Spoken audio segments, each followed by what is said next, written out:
con ocasión del uso de la inteligencia artificial y de los algoritmos. Y luego vamos a lo que es el enfoque normativo, que es los dos parámetros regulatorios más importantes que tenemos, que son la Ley de Inteligencia Artificial de la Unión Europea y la sentencia T323 de 2024 de la Corte Constitucional. Y luego vamos a abordar unos aspectos prácticos.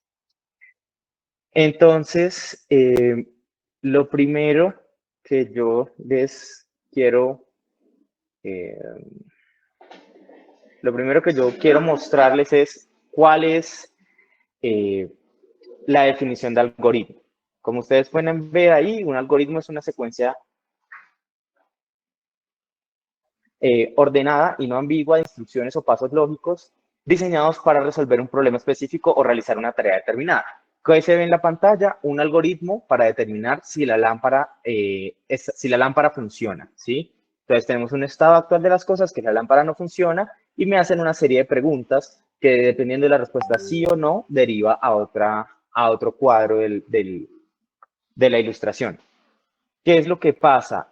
Los algoritmos son deterministas, es decir, ante la misma entrada siempre producirán la misma salida. Si lo vemos en términos más modernos, ante el mismo input, o sea, lo que le da el usuario, si el input es el mismo, el output siempre debería ser el mismo. Otro ejemplo de lo que es un algoritmo es las recetas de platillos de cocina o cosas un poquito más del día a día, como por ejemplo, cómo se encuentra el máximo común divisor o el mínimo común múltiplo. Esos son ejemplos de algoritmos, ¿sí? Ahora, sobre la definición de inteligencia artificial, existe un gran debate sobre cómo se puede definir la inteligencia artificial, pero no es el punto de nuestra reunión. La inteligencia artificial, para efectos de esta conferencia, nos basta con decir que es una tecnología que posibilita a las máquinas simular capacidades cognitivas humanas, simular cómo es lo que nosotros entendemos de cómo es el pensamiento humano, ¿sí? Ahora, esa definición es así abstracta porque entrar en el detalle, en la minucia, nos llevaría un doctorado o quizás dos. Pero, ¿qué es lo importante? Que trata de simular las capacidades cognitivas humanas. Ahora, dentro del campo de la inteligencia artificial, hay unos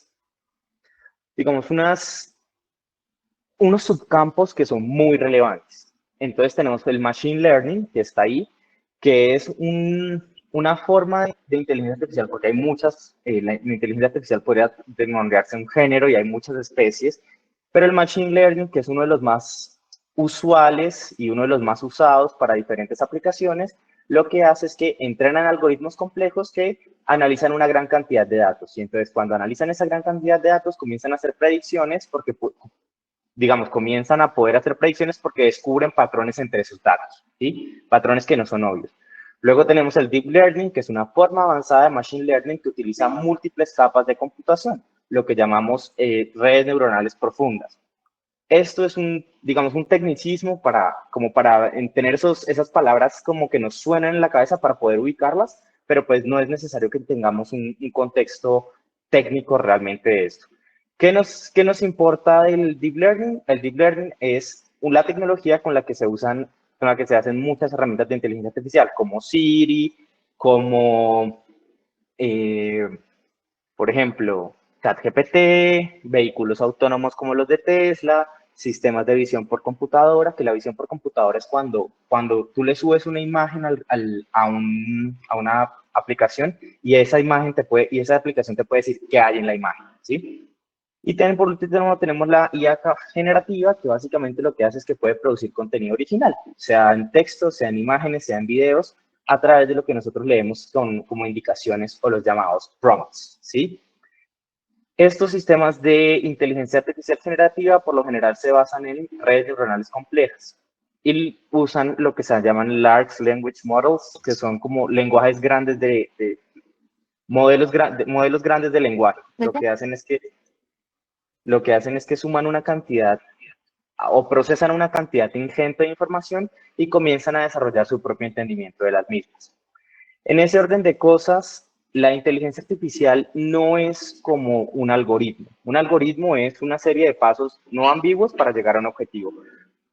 La IA y más la IA que nosotros estamos viendo es más bien un agente. ¿Qué significa que sea un agente? Que desarrolla una lógica interna a partir de los patrones o correlaciones que infiere los datos de entrenamiento. Los datos con los que entrena comienza a generar inferencias de ahí y correlaciones. ¿Qué pasa? Estas correlaciones, y vamos a volver sobre este tema que es supremamente importante, las correlaciones pueden ser espurias. Es decir, puede ver cosas donde realmente no las hay. Y lo que puede hacer es que, y uno de los grandes problemas es que puede reflejar y amplificar sesgos que ya existían en los datos de entrenamiento, que provienen de la sociedad misma, y esto quedar plasmado en las decisiones judiciales, que es para lo que nos atañe el día de hoy. Por ejemplo, como hay mayor vigilancia en los barrios de menores ingresos, hay más capturas en los barrios de menores ingresos. Si usted le sube esos datos a un algoritmo, pues a una inteligencia artificial, la inteligencia artificial, ¿qué va a hacer? Va a comenzar a inferir que en los barrios o asociar la residencia de las personas que residen en barrios de menores ingresos con barrios de mayor riesgo delictivo, sin necesidad de que la persona que reside en esos barrios, el caso concreto, sea una persona con mayor riesgo delictivo. Entonces, vamos acá. Aquí pueden ver en esta tabla las definiciones esenciales, ¿sí? Que es un algoritmo. Igual yo le voy a pasar la presentación a la doctora Alexandra para que se las compartan, no tienen que tomar nota, tranquilas, está todo diseñado para que puedan prestarle full atención a la tabla.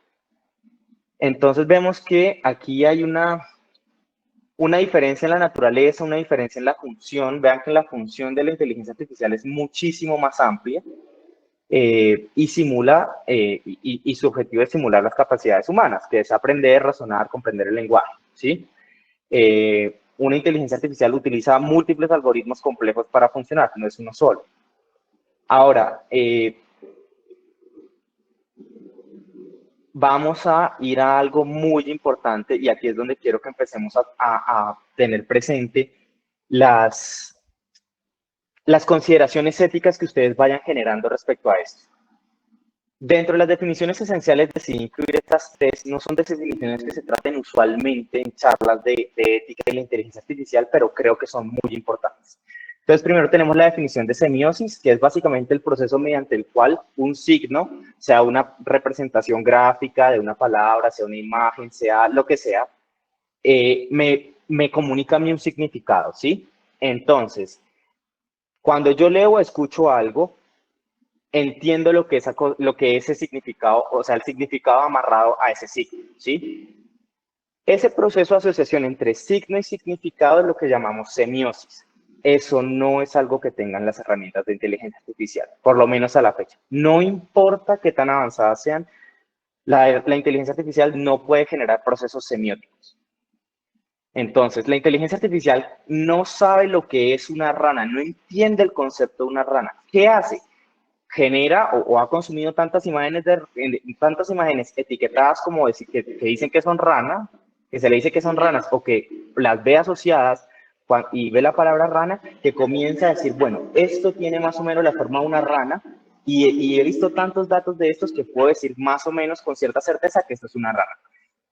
¿A dónde nos lleva esto? A lo que se llama ataque de un píxel. El ataque de un píxel que pueden ver acá, ¿cierto? Es la misma imagen, no sé si lo alcanzan a apreciar, pero es como una imagen muy pixelada de una rana, en donde el porcentaje de confianza de la inteligencia artificial es de 97% para indicar que es una rana. Pero si yo le muevo un píxel, ahora me dice con un 49% de seguridad que es un gato. ¿Por qué? Porque no tienen asociación, o sea, no pueden realizar procesos de semiosis. Entonces, con solo tocar un punto que no tiene nada que ver con la figura principal, la inteligencia artificial se pierde. Y eso es algo que quiero que tengamos muy presente siempre. La inteligencia artificial no entiende como nosotros. Simplemente ha recibido y ha consumido tantos datos que puede comenzar a predecir qué son las cosas con mayor o menor grado de confiabilidad, pero no entiende los conceptos de rana o gato como nosotros los entendemos. Vamos a otro ejemplo. Esto es un barco. Muy pixelado, pero es un barco. Se tocó un píxel de la imagen y ahora me dice que es un carro con casi el 100% de confianza. Esto es un caballo y se tocó un píxel dentro de la imagen y ahora me dice que es una rana con 99,99% de confianza. Entonces, ese ataque de un píxel, y no se distraigan ahí con lo que dicen, es una técnica de ataque adversarial, es, digamos, la definición estándar, pero lo que yo quiero que vean es que la inteligencia artificial no entiende como entendemos nosotros. Ellos hacen relación, digamos, se basan, las herramientas se basan en correlaciones estadísticas, pero no tienen lo que es la asociación entre signo y significado. En ese orden de cosas, este es para los casos de inteligencia de visión, de inteligencia artificial que tienen visión artificial, que es que pueden reconocer objetos en las imágenes, pero también pueden generar lo que son los ataques de envenenamiento. Los ataques de envenenamiento ocurren durante la fase de entrenamiento de los algoritmos, en donde un cibercriminal o un actor con intenciones espurias presenta datos etiquetados de manera incorrecta. Eso lo que hace es que el clasificador o sea, la inteligencia artificial clasifica incorrectamente el dato y comienza a tomar decisiones sesgadas o inexactas en el futuro.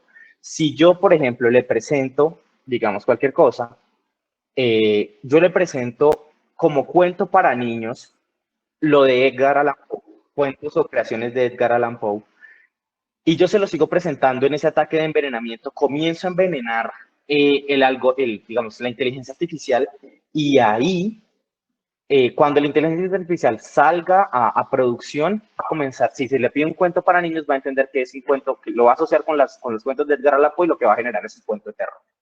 Entonces, ahí es donde comenzamos a ver que es muy, muy complejo decir que la inteligencia artificial es, o sea, realmente decir que es inteligente. Yo creo que trata de simular muy bien a nivel estadístico, pero lo hace con una aproximación de fuerza bruta. No la hace realmente con una aproximación que yo pueda, pues que en mi opinión sea inteligente. Entonces, esta aparente autonomía de la inteligencia artificial y su capacidad para aprender y tomar decisiones se fundamenta intrínsecamente en el diseño que tiene su funcionamiento interno y los datos de entrenamiento y la ejecución de algoritmos complejos. ¿Qué significa esto para el complejo judicial? Que el operador judicial, no, detesto esa palabra, que los jueces y las jueces tienen que comenzar a tener una comprensión de los algoritmos subyacentes, su diseño y los datos con los que fueron entrenados, no a nivel técnico, sino a nivel ético y crítico, ¿sí? Entonces, vamos allá. Vamos acá. Creo que puedo cambiar las diapositivas acá. Sí, súper, lo puedo cambiar acá. Entonces, ahora, ¿qué significa esto para nuestra práctica judicial? Sí, y nuestra práctica jurídica en general.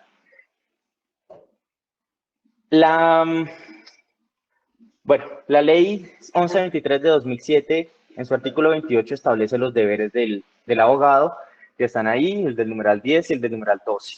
El numeral 10 dice deber de atender con celosa diligencia todos sus encargos profesionales, el numeral 12 dice deber de mantener en todo momento su independencia profesional, de tal forma que las opiniones políticas propias ajenas, así como las filosóficas o religiosas, no interfieran en ningún momento con el ejercicio en el ejercicio de la profesión, en la cual solo deberá atender la Constitución, las leyes y los principios que la orientan. Además, considera una falta el no expresar su opinión, no expresar su franca y completa opinión acerca del asunto que le es consultado o encomendado. Entonces ahí comenzamos a ver que nosotros como abogados, sea desde donde sea que practiquemos, porque yo no soy litigante, soy un abogado corporativo y no he tenido, digamos, no estoy tampoco del lado de la rama judicial, pero estos deberes son aplicables a todos y eso nos comienza a dar un parámetro ético pues, estamos obligados a nivel disciplinario. No es como que si queramos o no aplicarlo, es nuestro deber. Pero entonces, ¿qué implicación tiene esto? Lo primero que yo quiero que les quede claro como un mensaje, que se lleven esto, que si no se llevan nada más, se lleven esto, es que la inteligencia artificial generativa, al igual que las demás tecnologías, no son neutras. No es ni tecnológicamente neutro, ni moralmente neutro, ni políticamente neutro. Es decir, la inteligencia artificial, igual que la inteligencia artificial generativa, que es más o menos con lo que se ha debatido en torno al uso en sede judicial, tiene cargas políticas y morales. ¿Qué significa que estén cargadas políticas y moralmente? Que digamos que buscan perpetuar formas de ser, entender y comprender el mundo. Formas de ser, entender y sentir el mundo. Entonces, esas formas de ser, entender y sentir el mundo no son de nosotros, son de aquellos que las diseñaron, ¿sí? Y no somos nosotros, son las personas que están sentadas en Silicon Valley o en otros grandes hubs de innovación y no necesariamente son respetuosas del Estado Social de Derecho, ni tampoco favorecen nuestros intereses como personas practicantes del derecho. Entonces, como la inteligencia artificial no es política, ni moral, ni tecnológicamente neutra, también lo que nosotros vemos es que las decisiones que tomemos al usar inteligencia artificial tampoco van a ser decisiones moralmente neutras, es decir, van a ser decisiones que tienen una carga moral y van a ser decisiones morales, es decir, no son decisiones fútiles. Así que vamos a la siguiente diapositiva. Vamos acá, esta es una obra que yo les recomiendo muchísimo, que se llama Atlas de Inteligencia Artificial, Poder, Política y Costos Planetarios, que es de Kate Crawford, que es la mujer que ustedes ven ahí. Que hay muchos autores, pero me parece que Kate Crawford es la que mejor lo desarrolla y es, la inteligencia artificial es un ejercicio de poder. Ciertamente la inteligencia artificial es un ejercicio de poder. ImageNet es un banco de imágenes que se usan para entrenar algoritmos de visión, pues para entrenar inteligencia artificial que tengan función de visión artículos en imágenes. ¿Qué es lo que pasa con ImageNet? ImageNet, bueno, en general los bancos con que se entrenan estas herramientas casi siempre fueron recolectados sin el consentimiento de las personas. Es decir, desde la década de 1970 se comenzaron a capturar los rostros de las personas supuestamente asociados a ciertas emociones o personas en general de diferentes etnias y razas y orientaciones sexuales y géneros, y comenzaron a ser etiquetadas. Y esta forma en que han sido etiquetadas ha sido objeto de constante escrutinio académico y moral, especialmente el caso de ImageNet. ¿Qué es lo que pasa? ImageNet concibe el cuerpo humano de forma binaria. Tiene dos categorías: cuerpo humano adulto femenino, cuerpo adulto femenino y cuerpo adulto masculino. Y aunque contempla la categoría de hermafrodita no está dentro de la subclasificación cuerpo humano, está dentro de la subclasificación bisexual junto a otras categorías como juega para los dos equipos. Esto no es un dato menor. O sea, que uno de los conjuntos de datos más significativos de entrenamiento de algoritmos de visión artificial tenga estas categorías, tenga estas subclasificaciones, es claramente un ejercicio de poder que organiza y ordena las cosas en parámetros de normalidad y anormalidad. Entonces, esta forma de clasificar las imágenes, esto es un claro ejemplo de cómo la inteligencia artificial está política y moralmente cargada. Ahora, ¿qué puede pensar uno frente a los textos? ¿Sí? Los textos es lo mismo. No, uno puede decir, no, es que yo no uso visión artificial o no solicito la creación de imágenes. No, con los textos pasa exactamente lo mismo. Los textos están política y moralmente cargados y son datos de entrenamiento. Voy a poner un ejemplo límite, obviamente, pero si yo alimento un algoritmo de inteligencia artificial con datos de escritos que se hayan recolectado durante el Tercer Reich en la Alemania nazi, pues los inputs, digamos, las respuestas que me va a dar esa inteligencia artificial van a ser bien, bien cuestionables a nivel político y nivel moral, ¿sí? Entonces, pero esto no piensen que es simplemente como una cuestión, un efecto de arrastre, no. Que la inteligencia artificial sea así es una elección consciente de los desarrolladores. Esto no es algo que haya sucedido al azar, es una elección consciente de los desarrolladores que decidieron privilegiar la precisión de los algoritmos por encima de la neutralidad de la inteligencia artificial o de generar una carga política, moral o beneficiosa. Entonces, en pro de la innovación, en pro de la precisión, comenzamos a generar cargas cuestionables en muchos aspectos de la inteligencia artificial. Y eso comienza a generar una serie de problemas que ya vamos a ver, pero que es muy importante que ustedes tengan en cuenta que cuando ChatGPT, Cloud, Gemini o cualquier otro elemento o cualquier otra inteligencia artificial de chat o de otra índole les genera respuesta a ustedes, estas respuestas puede que parezcan ser objetivas y puede que parezcan ser neutras, pero no lo son. No hay que caer en el sesgo de creer que porque se alimentan con datos en una concepción abstracta y casi que rindiéndole pleitesía a los datos, esto no significa que sean realmente neutras y que no sirvan a los intereses de un grupo en particular. Así pues, como les decía, la inteligencia artificial lo que hace es replicar formas de ser, estar y sentir el mundo propias de sus creadores, por lo que es necesario preguntarnos qué implicaciones tiene esto a nivel moral. Así que, y aquí es donde entra un análisis un poco directamente de filosofía de la tecnología y filosofía moral, es que de Birvik, que es un autor, que es el autor de este libro, Tecnología Moralizante, en el cual, para efectos de esta charla, lo que nos importa es que el ser humano constituye su dimensión moral no en el vacío inmaterial y abstracto ajeno a las influencias del exterior, sino en un espacio material bien definido y con fuertes influencias, ¿sí? Es decir, está determinada por las condiciones materiales en las que existimos. La forma en que definimos nuestra moralidad, es decir, la forma en que nosotros queremos actuar para ser buenos, está fuertemente influenciado por las condiciones materiales de nuestra existencia. Entonces, para dar un ejemplo aquí, y creo que es muy acorde a la audiencia, el autor pone el ejemplo de los ultrasonidos. Antes de la invención del ultrasonido, un feto simplemente era una madre expectante, era una mujer que estaba esperando tener un hijo y el feto era el hijo que iban a nacer, ¿sí? Pero cuando se inventa la tecnología de los ultrasonidos y con ello las ecografías, el feto deja de ser simplemente una idea como de un ser humano futuro, sino que comienza a convertirse en un paciente que requiere diagnóstico. Y ahí comienza a mudar la forma en que entendemos la moralidad de nuestras decisiones.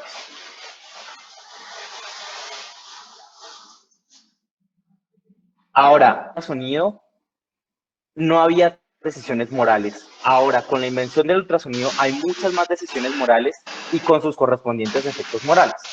Por ejemplo, si que una mujer decida hacerse una ecografía o no, comienza a ser una decisión moral, que sucede únicamente porque existe la posibilidad de hacerlo.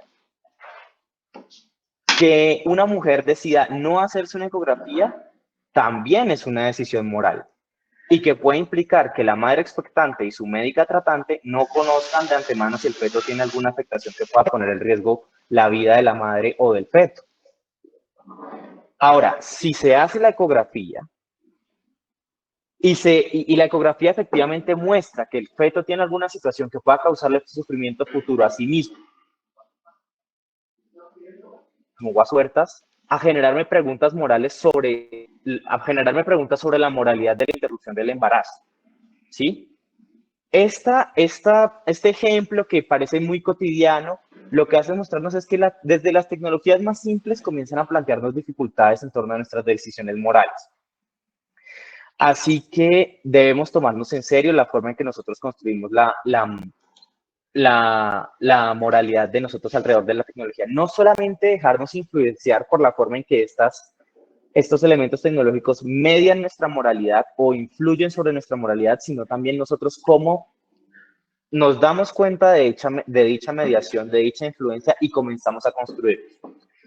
Ahora, estos efectos morales pueden suceder, hayan sido, digamos, planeados por quien crea la tecnología o no. Por ejemplo, el caso de los bombillos ahorradores, la promesa con los bombillos ahorradores era que iba a reducir tanto el consumo de energía como el costo, digamos, como la cantidad, el costo que las familias tenían que pagar por dicha energía. Sin embargo, como iluminar los espacios se volvió mucho más económico porque costaba menos el servicio, pues se consumía menos servicio eléctrico, lo que hizo fue el efecto contrario y fue aumentar el consumo, ¿sí? Entonces vean cómo de una intención de reducir el consumo, lo que se hizo fue terminar aumentando el consumo y eso también tiene implicaciones morales respecto digamos, a las decisiones morales sobre el medio ambiente que nosotros tomemos, ¿sí? Esto es, digamos, en resumidas cuentas, lo que expone Birkbeck de, de lo que expone Birkbeck de los efectos moralizantes de la tecnología. Entonces, es importante que ustedes, señoras juezas, especialmente tengan en cuenta que el uso eficaz de la inteligencia artificial no es lo mismo que su uso correcto, ¿sí? El uso eficaz responde a que si yo le pregunto algo, me dé una respuesta de buena calidad para lo que yo quiero. Pero no significa que eso sea el uso correcto. Yo creo que el uso correcto pasa también por el uso ético. Entonces, como la inteligencia artificial, al igual que las demás tecnologías, termina configurando la forma en que percibimos el mundo, y como configura la forma en que percibimos el mundo, también las acciones que podemos tomar y finalmente las decisiones que tomamos, los artefactos tecnológicos moldean la relación entre nosotros y el mundo. Y en este proceso de moldear nuestra relación, lo que termina haciendo es que se materializa una idea de moral, ¿sí? Entonces, el uso ético de la inteligencia artificial implica necesariamente reflexionar sobre cómo nos hace actuar, sentir y pensar la inteligencia artificial. ¿Eso qué significa? Que nosotros tenemos que hacernos una serie de preguntas. Perdónenme un segundo.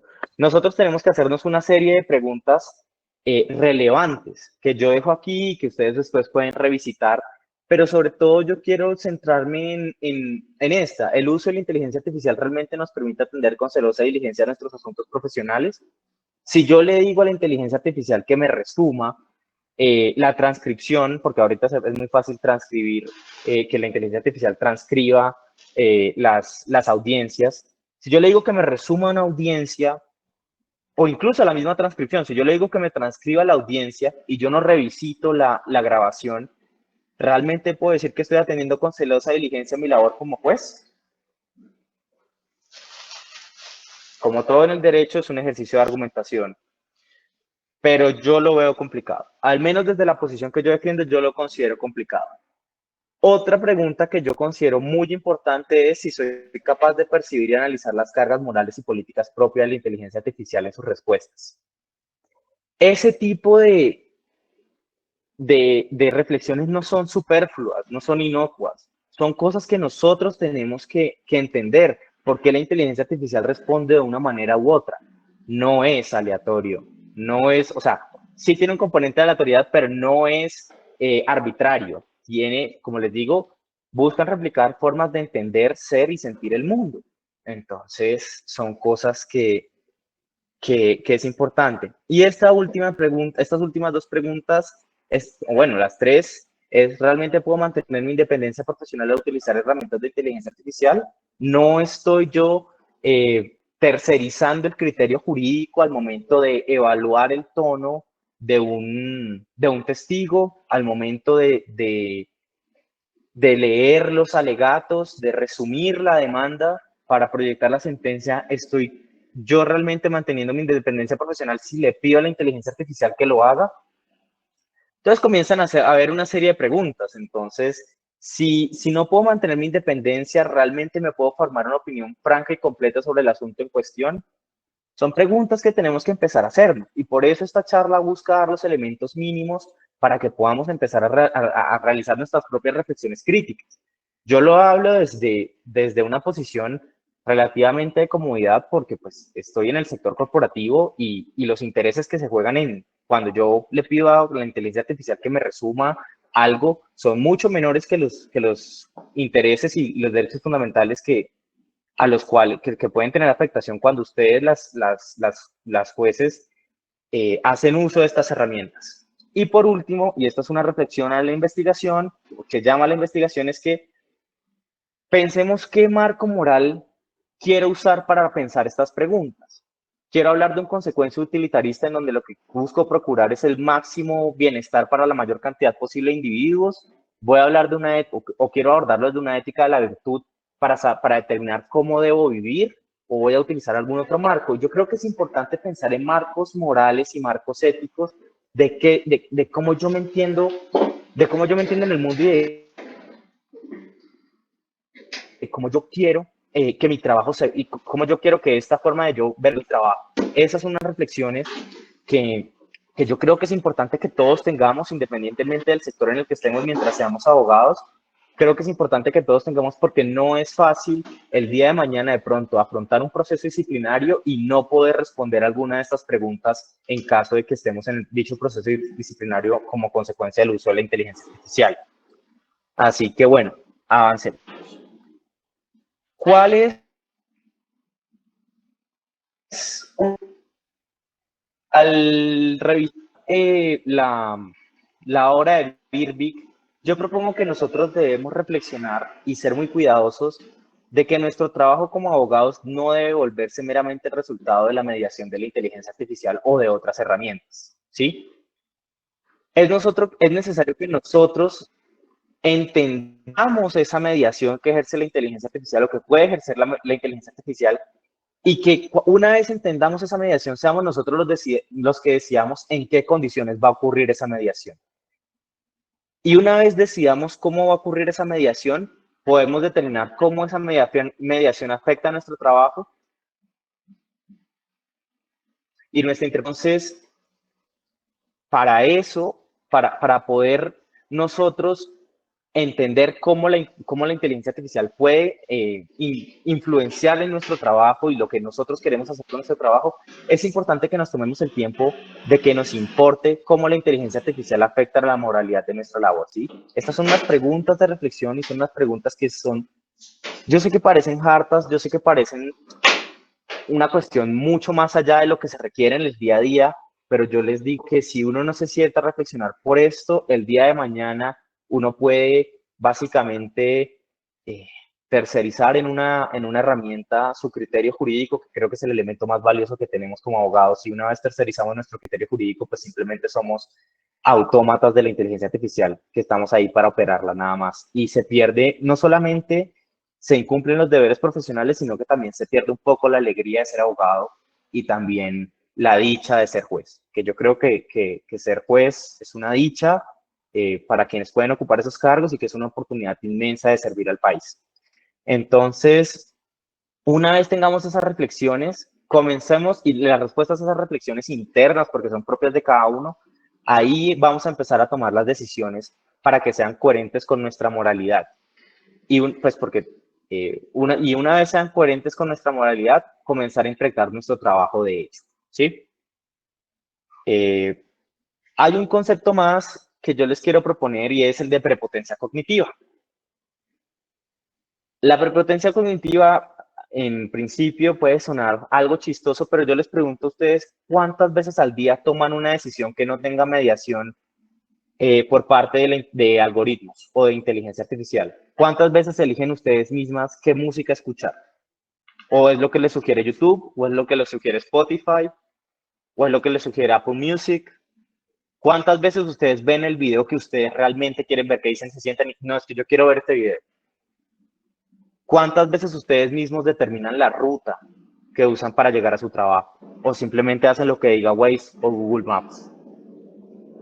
Yo creo que toca incentivar un poco la prepotencia cognitiva y decir, yo soy un humano pensante y perfectamente capaz de tomar decisiones y entender la complejidad de mis decisiones y las desventajas de la misma, pero creo que si no hacemos esos ejercicios todos los días de buscar ser más independientes de la inteligencia artificial, pues creo que eventualmente vamos a terminar no solamente tercerizando nuestro criterio jurídico, sino también la dicha también de elegir por nosotros mismos las cosas que nos gustan. Así que vamos ahora al tema directamente de la inteligencia artificial para el uso de la función judicial. Lo primero que yo les quiero el primer caso que yo les quiero presentar es un caso paradigmático que se llama del algoritmo COMPAS. El algoritmo COMPAS o Correctional Offender Management Profiling for Alternative Sanctions es un algoritmo que se usa, bueno, ampliamente usado en Estados Unidos para predecir la probabilidad de que un acusado reincida o cometa nuevos delitos. Y dependiendo de la probabilidad de que esto suceda, pues esto tiene implicaciones de cara a la duración de la pena o a los beneficios penales como el valor de la fianza. ¿Qué hace COMPAS? COMPAS con un pool de 137 preguntas, que algunas las responde el oficial, otras las responde el mismo acusado. Evalúa una serie de factores que incluyen la edad del individuo, su historia criminal, su historia laboral y la presencia de problemas relacionados con consumo de drogas. Y a partir de eso, lo que hace es genera un porcentaje de que este pues, reincida o cometa nuevos delitos y el juez usa eso como insumo para su decisión. Decisiones en tanto la duración de la condena o beneficios penales como el valor de la fianza. Sin embargo, y este es un algoritmo, ¿por qué? Porque es determinista en el sentido de que si le metes siempre la misma información, siempre te va a dar la misma respuesta. ¿Cuál es el problema de esto? COMPAS, y por eso está ahí la imagen de ProPublica. ProPublica en el 2016 elaboró un informe en que comprobó que COMPAS tenía un sesgo significativo contra las personas afroamericanas. Es decir, las personas afroamericanas generaban una mayor cantidad de falsos positivos, lo cual implicaba que el algoritmo sobrepredice o predice más de las veces que tenía que predecir que una persona de color iba a ser reincidente o iba a cometer nuevos delitos. ¿Esto qué implica? Que las personas negras fueron clasificadas erróneamente como alto riesgo con mayor frecuencia, lo que afectó sus posibilidades de libertad bajo fianza o de tener sentencias más leves. Esto, a ver, este es un caso muy documentado, es el caso paradigmático que siempre se presenta para hablar de uso de algoritmos y de inteligencia artificial en la justicia, pero no por eso deja de ser relevante. Y yo lo traje precisamente porque el entendimiento de las dificultades que presenta esto no es algo que yo creo que las personas que pertenecen a la rama judicial tengan muy claro, a pesar de que, por ejemplo, la Corte Constitucional lo menciona en la sentencia T323 de 2024. Entonces, como dice en la diapositiva, COMPAS es un ejemplo de cómo los algoritmos, si no se diseñan, entrenan y auditan con extrema cautela, tienen el potencial de perpetuar y amplificar desigualdades sociales y raciales ya existentes dentro de un sistema judicial. Pero no piensen que solamente es una cuestión de etnicidad o de sesgo racial. Recientemente,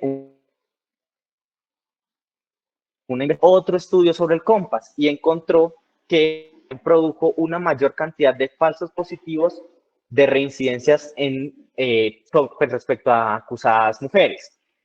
Es decir, las mujeres comenzaban a tener sentencias desproporcionadamente severas o incluso injustas sin que fuese realmente ese el caso.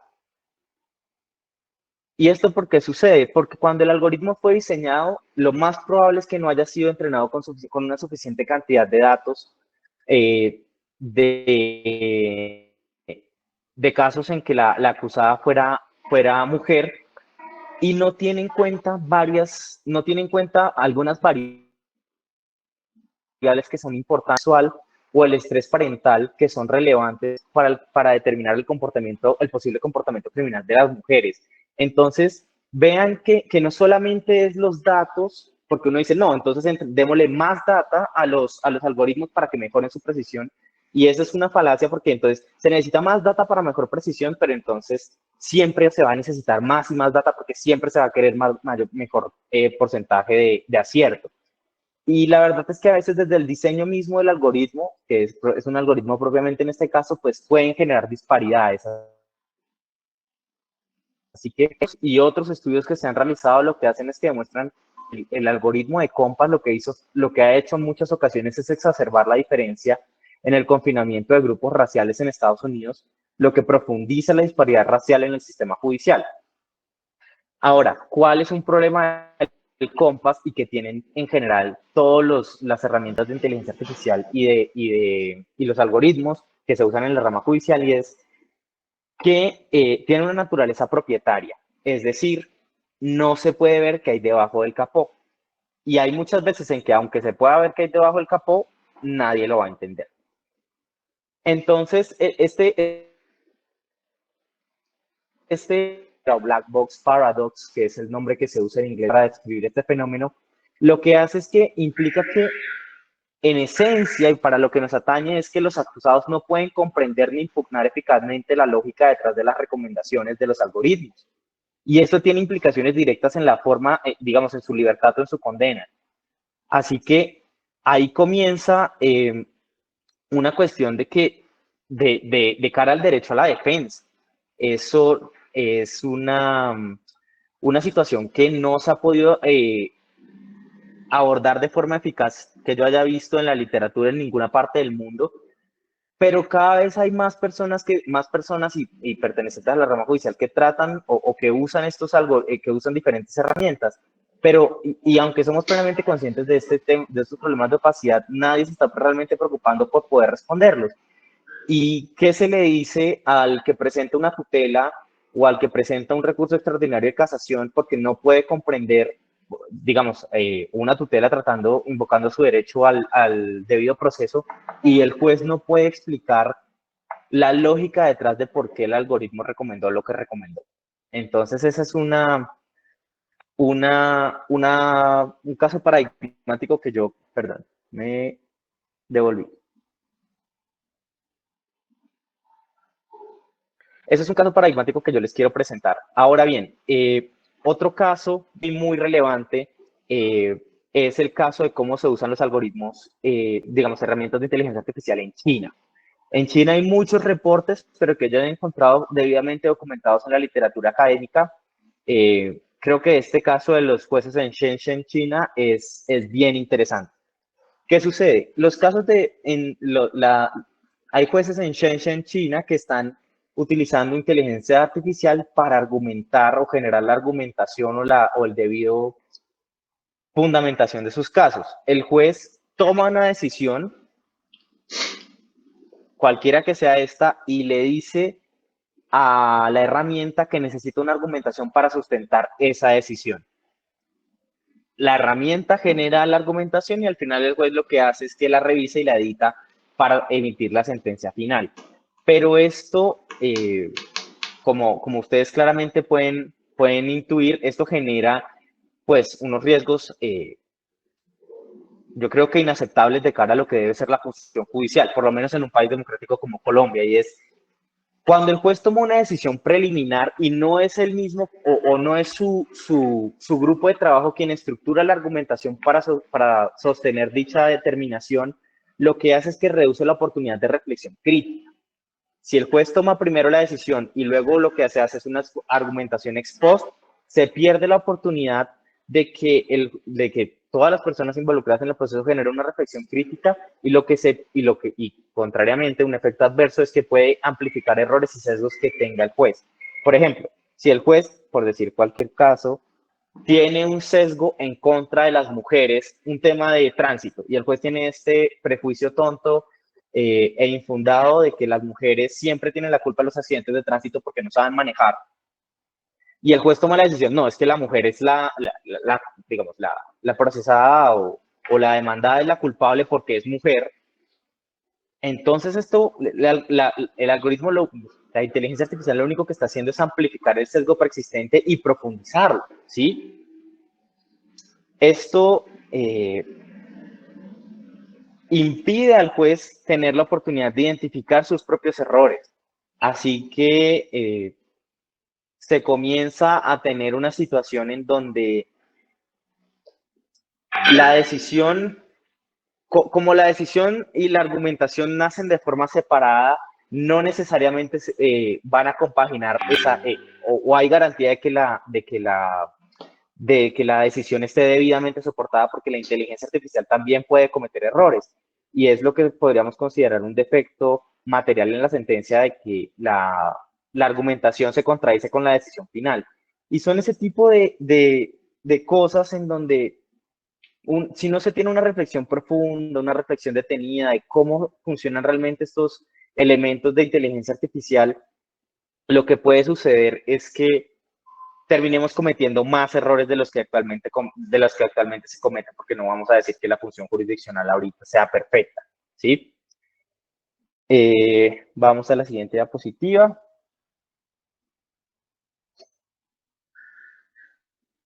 Entonces, los ejemplos que les he presentado lo que hacen es demostrar la necesidad de tener un entendimiento de cómo debe ser la dinámica de la interacción entre humanos o entre servidores judiciales y la inteligencia artificial. No es algo que uno pueda tomar a la ligera y no es algo que uno simplemente pueda decir es que la voy a hacer así como abuelo de pájaro. Los casos de Compass y el caso de Compass y el caso de los jueces en Shenzhen, lo que hace es muestra dos posibles caras del uso de estas herramientas en la sede judicial. Uno es el sesgo predictivo, que fue lo de Compass, que vimos que de Compass se me olvidó decirles que no solamente sobrepredice respecto a las personas afroamericanas, las personas de color, su riesgo de reincidencia, sino que subpredice el riesgo de reincidencia de las personas blancas. Entonces, lo que agravó aún más la disparidad racial. Entonces las personas negras eran condenadas a tener sentencias más, digamos, más extendidas en el tiempo o fianzas más altas, y las personas blancas injustificadamente, porque tenían un peligro, bajo la lógica del algoritmo, tenían un peligro mayor de reincidencia, tenían fianzas más bajas o tenían menores tiempos de condena. Entonces son ese tipo de cosas que de pronto no todo el mundo tiene presente, pero creo que es muy importante que los funcionarios de la rama judicial tengan presentes. Ahora, volviendo al sesgo predictivo y al sesgo de refuerzo, el Compass lo que hace es un sesgo predictivo porque subpredice o sobrepredice un determinado elemento sin una justificación, lo cual implica también un derecho, una vulneración no solamente del derecho al debido proceso y a la defensa, sino también un derecho a la igualdad, una vulneración del derecho a la igualdad. Pero, ¿qué es lo que pasa con los jueces en Shenzhen? El sesgo lo que hacen es que hay un sesgo de refuerzo que lo que implica es, el sesgo de refuerzo lo que dice es, lo que yo pienso está bien porque yo lo pienso. Ese es el sesgo de refuerzo. Y si tú tienes una inteligencia artificial, que son máquinas que están diseñadas para complacer a su usuario, que todo el tiempo te dice, sí, muy bien, tú tomaste una buena decisión por todos estos argumentos, pues tú te comienzas a convencer de que estás haciendo un buen trabajo, aunque no lo estés haciendo. Y lo que eso hace, y esto es crítico, es cómo la inteligencia artificial y los algoritmos comienzan a tener influencia en los procesos cognitivos de los jueces. Una vez más, esto es lo mismo que vimos antes, el proceso de mediación moral de la tecnología. Cómo la tecnología, y especialmente estas tecnologías, comienzan a influir en nuestras decisiones día a día. En Colombia entiendo que el único caso documentado de un juez haciendo uso de inteligencia artificial pues, es el de la T323, pero estoy seguro que no es el único. Pero es algo que tenemos que tener en cuenta. Si no sabemos cómo la inteligencia artificial comienza a generar influencia sobre nuestras decisiones, pues vamos a perder nuestra imparcialidad como jueces. Vamos acá. Listo. Estos son otros casos y me paras, Alexandra, por favor. Estos son otros casos que yo no considero menos problemáticos en el marco de los procesos judiciales, otros usos de la inteligencia artificial. Por ejemplo, predecir decisiones judiciales o resultados de casos incluso antes del inicio del procedimiento mediante análisis de datos, volúmenes de datos o casos previos preliminares. A ver, esto sucedió en Francia y yo sé ante qué juez tengo mejor probabilidad de éxito porque puedo ver su línea jurisprudencial en el tiempo y porque puedo ver, digamos, cuestiones de la personalidad de ese juez. Eso fue prohibido en Francia. Aquí en Colombia nosotros no tendríamos tanto ese problema porque tenemos el sistema de reparto, que es un sistema que evita este tipo de cosas que van a funcionar a su juez, pero no son cosas que debamos pasar por alto. Por ejemplo, esto no puede ser horarios específicos. Han existido aplicaciones de inteligencia artificial que lo que hacen es decir en qué momento es mejor para una determinada parte procesal acudir ante un juez en un momento del día específico. ¿Por qué? Porque la inteligencia artificial ha creado una correlación para decir que en ese momento está de mejor humor, está más receptivo o tiene cualquier estado anímico que puede beneficiar los intereses de la parte que usa la herramienta. Creo que eso, no digo que no sea cierto, yo creo que es cierto, hay momentos del día en que podemos ser más o menos vulnerables a ciertos tipos de argumentación, pero esa manipulación de nuestro subconsciente y de las cosas más íntimas de nuestro ser, que a veces nosotros somos conscientes de eso, creo que es una distorsión de lo que realmente es el ejercicio de la profesión del abogado. Ahora, otros usos es resumir casos o evidencias en un juicio, facilitando la comprensión rápida de grandes cantidades de información. Por ejemplo, la inteligencia artificial se usa mucho en los procesos de discovery. eh, Se usa mucho en los procesos de discovery de grandes volúmenes de material probatorio para interponer demandas. ¿Sí? Cuando el demandante está generando un análisis de todo lo que tiene, porque muchas firmas lo usan, de todo lo que tiene un cliente para ver qué le sirve. Ahí yo no le veo tanto problema porque si algo sale mal, el único afectado es el demandante. Pero si un juez usa esto, es posible que una determinada prueba se le reste peso o no sea tenida en cuenta. Y eso me parece bastante grave de cara a lo que es la función judicial. Si un humano comete el error, está bien, es un humano. Pero que una máquina, que deleguemos ese criterio jurídico en una máquina, tiene profundas implicaciones morales. Y bueno, otro uso que es muy usual es producir resúmenes de leyes relevantes o aplicables a un caso e identificar jurisprudencia pertinente. ¿Cuál es un problema que yo veo con esto? Uno no sabe, a ver, la inteligencia artificial tiene un componente de aleatoriedad que le es propio. Y ese componente de aleatoriedad lo que genera es, no siempre te va a dar la misma respuesta. Entonces, si yo le pido hoy una línea jurisprudencial sobre la cláusula de reversión en contratos de extracción minera, puede que no me dé la misma línea jurisprudencial si se la pregunto hoy que si se la pregunto mañana. Y eso me genera una ceguera parcial de información. Y no tengo por qué yo, o sea, no entiendo, ninguna de las partes, ni demandante, ni demandado, ni acusado o procesado, ni la fiscalía, nadie tiene por qué cargar con el peso de que el juez tenga ceguera parcial de información. ¿Por qué el juez dejaría de encontrar una sentencia que para mí es relevante simplemente porque el algoritmo no se la recomendó? Es eso, o porque el algoritmo al momento de resumir mi demanda no tomó en cuenta esa parte de la jurisprudencia. Entonces son ese tipo de casos problemáticos los que yo les vengo a poner de presente. Y ahorita vamos a hablar de las dificultades en el uso de la inteligencia artificial. Entonces, estos son algunos de los supuestos beneficios que el uso de la inteligencia artificial va a traer a la administración de justicia, que es lo que todos queremos, una mejora en la eficiencia de la justicia y reducir la tasa de errores. ¿Por qué? Porque también es cierto, y yo finalmente creo que la justicia que se demora no es justicia.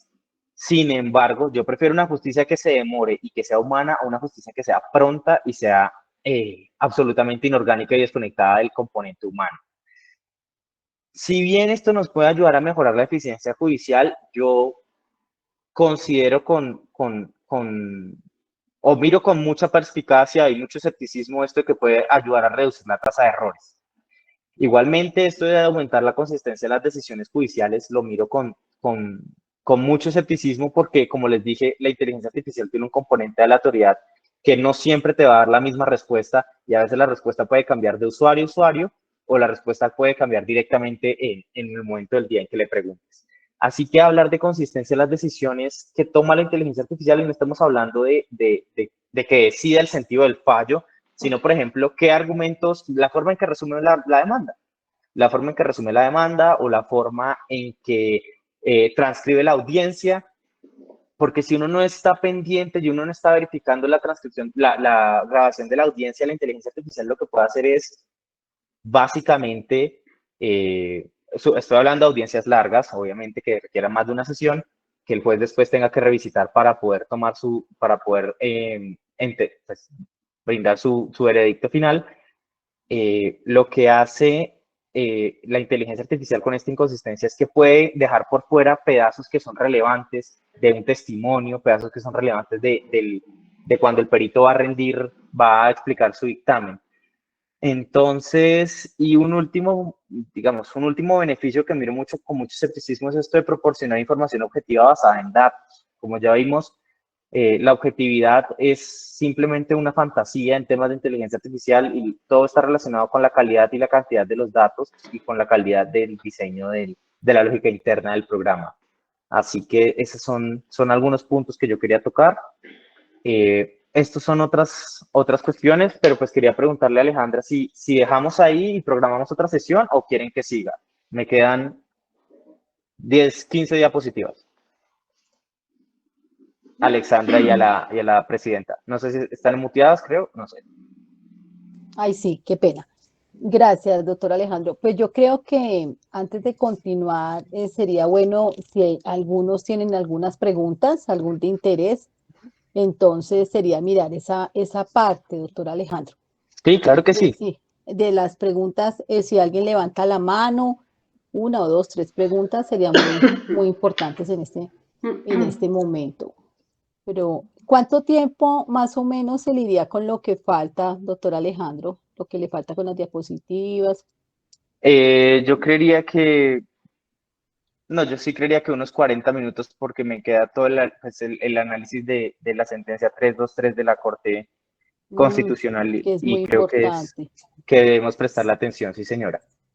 Sí, pues que lo que digan las invitadas y los invitados, porque aquí también hay jueces, poquitos, pero por ahí hay jueces y juezas, doctor Alejandro. Entonces, algunas preguntas que quieren seguir o quieren que suspendamos. Yo, Por mí, doctora Carola.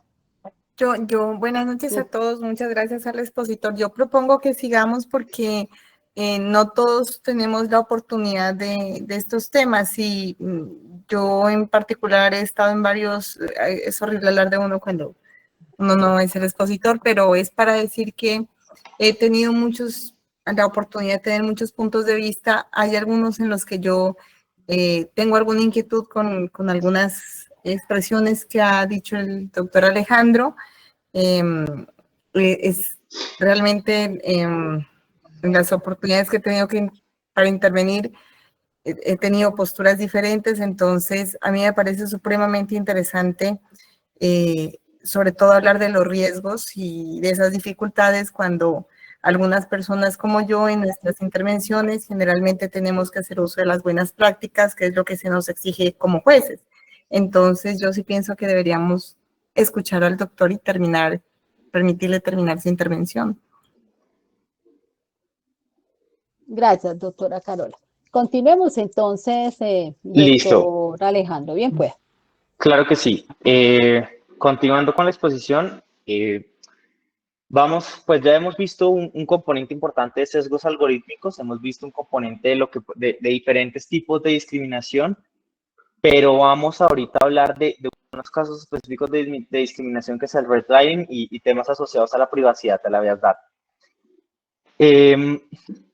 Como les he dicho, las herramientas de inteligencia artificial tienen la capacidad de discriminar a ciertos grupos basándose en factores demográficos, historiales de arrestos, consumo de drogas, incluso asociando personas a ciertos códigos postales, lo que perpetúa y profundiza las desigualdades sociales existentes.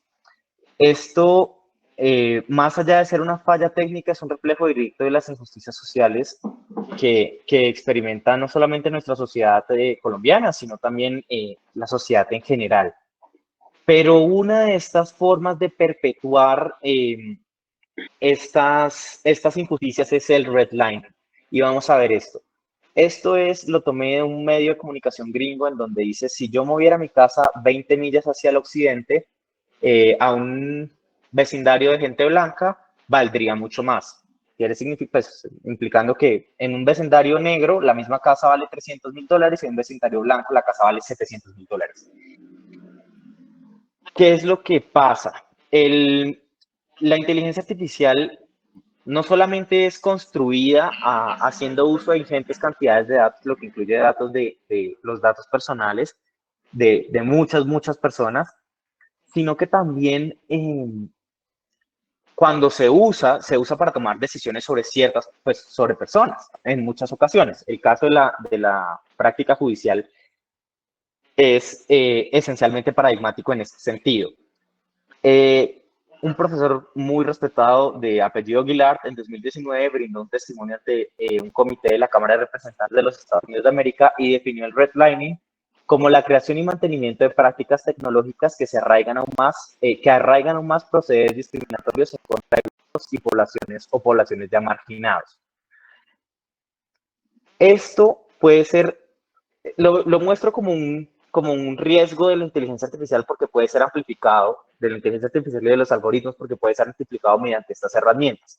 Por ejemplo, Friedline y Chen en 2019 escribieron un documento en el cual muestran que en una de estas plataformas que uno pide préstamos en línea de estas fintechs nuevas que hay, si el que quiere tomar el préstamo indica que salió o que se graduó de una universidad históricamente asociada a poblaciones negras o hispanas, algunas fintech o algunos acreedores lo que hacen es que le cobran intereses más altos a las personas asociadas a esas universidades. Es decir, independientemente si la persona es una persona hispana, una persona de color, una persona blanca, por estar asociada a una universidad históricamente negra o hispana, estas personas pierden más dinero con ocasión del préstamo, lo que necesariamente repercute en el empobrecimiento de estas comunidades. Entonces, ese tipo de minucias hay que siempre tenerlas muy presente, porque si al utilizar inteligencia artificial lo que estamos haciendo es contribuyendo directa o indirectamente a una cuestión de redlining, pues de digital redlining, es algo que merece consideraciones a nivel moral. Respecto a la Bias Data, yo sé que en la versión, porque leí los términos de servicio de ChatGPT Pro, en la versión Pro de ChatGPT, el input, lo que tú le digas a la máquina, no se usa para entrenar nuevos algoritmos, pues para entrenar nuevos algoritmos de esa compañía. Sin embargo, en las versiones Plus y en las versiones Free de ChatGPT no dice eso. Entonces, sí se usa. Y si uno como operador judicial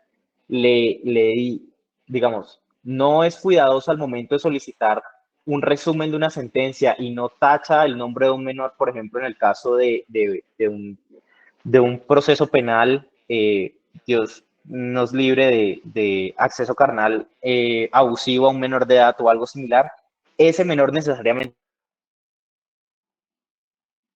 va a haber violado su derecho a la Bias Data, y su derecho a la intimidad también, porque la lógica detrás del algoritmo en las versiones Free y en las versiones Plus es que toma la data que le da el usuario y lo usa para mejorar el algoritmo, y ese es un uso que no está permitido de los datos y que no es un uso que se marque dentro de la competencia, digamos, dentro de las funciones encomendadas por la ley a los jueces. Entonces creo que sería una clara violación del derecho fundamental a la Bias Data.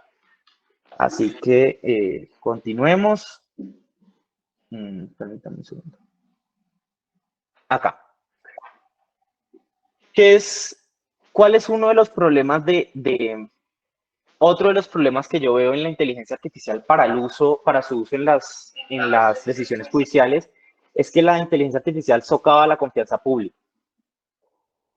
Si uno, independientemente del grado no independientemente, si uno usa la inteligencia artificial, así sea parcialmente al momento de generar una sentencia, un auto, tomar decisión respecto a una solicitud de medida cautelar, estos son sistemas parcialmente incomprensibles, no solamente por la complicada lógica que les es inherente, sino también porque por el tema de ser propietarios no se puede ver, porque sería acceder a propiedad intelectual debidamente protegida. Entonces, cuando el sustento de una decisión, así sea un sustento parcial, es incomprensible, la confianza del público en la imparcialidad y en la justicia comienza a erosionarse. Si yo no puedo entender cuál fue la lógica del juez, o el juez no me puede explicar cuál fue la lógica con base en la cual tomó una decisión, o creó un insumo con base en el cual tomó una decisión, así sea un insumo parcial, o sea, como que no sea el único insumo, comienza a erosionarse la confianza pública en el sistema de administración de justicia. Y otra dificultad es el obstáculo al debido proceso. La opacidad algorítmica, que es lo que ya les he venido comentando, afecta directamente la explicabilidad de la decisión o de la recomendación, porque muchas veces no es una decisión, sino una recomendación.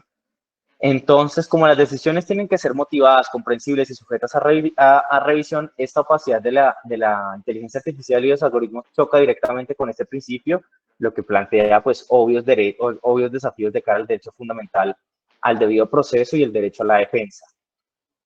Aquí de nuevo, pues vale la pena mencionar lo de la ceguera parcial de información, porque si uno le da el mismo texto 2 veces a la inteligencia artificial va a generar 2 resúmenes distintos, poniendo énfasis en cosas diferentes. Y eso nos causa ceguera parcial de información si, por ejemplo, le pedimos a la inteligencia artificial que nos resuma los hechos de una demanda o que nos resuma la contestación de una demanda. Así que, o que nos resuma, no sé, si se llama a un tercero al proceso y presenta un escrito de cualquier índole y el juez, por ahorrar tiempo, o el funcionario, el oficial mayor, el sustanciador, de cualquier manera, por ahorrar tiempo, que creo que es justo querer hacer más eficiente el trabajo, pero creo que no vale la pena esa eficiencia prometida de cara a las posibles implicaciones que puede tener respecto a los derechos de las personas. Ahora, ¿cuál ha sido la posición de la Corte Constitucional y la posición de muchas instancias sobre estas dificultades que vamos viendo en la inteligencia artificial? Es incluir al humano en el proceso. Eso de human in the loop es simplemente una expresión inglesa que quiere decir incluir al humano en el proceso de la inteligencia artificial. Es una cuestión de una supervisión, de que el humano ejerce una supervisión sobre la labor de la inteligencia artificial, pero básicamente lo que se pide es que el ser humano evalúe críticamente los resultados de la inteligencia artificial y detecte cualquier sesgo o patrón discriminatorio y tome medidas correctivas cuando sea necesario. A ver, yo no estoy diciendo que no sea la mejor solución que tenemos, que creo que es la mejor solución que tenemos. Sin embargo, creo que es una solución deficiente. Cuando uno se pone a mirar, Compass se viene usando desde los 90 en los Estados Unidos y solamente fue hasta el 2016 cuando se hizo un cuestionamiento serio a su lógica discriminatoria y de sesgos raciales y también de violencia de género respecto a cómo se daba el tratamiento cuando las acusadas eran mujeres. ¿Y con quién lo hizo? Lo hizo ProPublica, consumiendo un montón de esfuerzos y consumiendo un montón de tiempo. En ese orden de cosas, cuando se le pide al ser humano, y en este caso particular a los operadores judiciales, que evalúen críticamente los resultados de la inteligencia artificial, a mí me parece que pueden evaluar la pertinencia de la argumentación de cara a los supuestos fácticos o a los supuestos jurídicos, pero no creo que tengan la capacidad ni el tiempo, la capacidad en términos de tiempo y esfuerzo para evaluar realmente si sistemáticamente la inteligencia artificial está teniendo un sesgo respecto a un determinado tipo de demandante o de demandado. En ese orden de cosas, creo que la solución de Human in the Loop me parece deficiente en términos de calidad y me parece insuficiente porque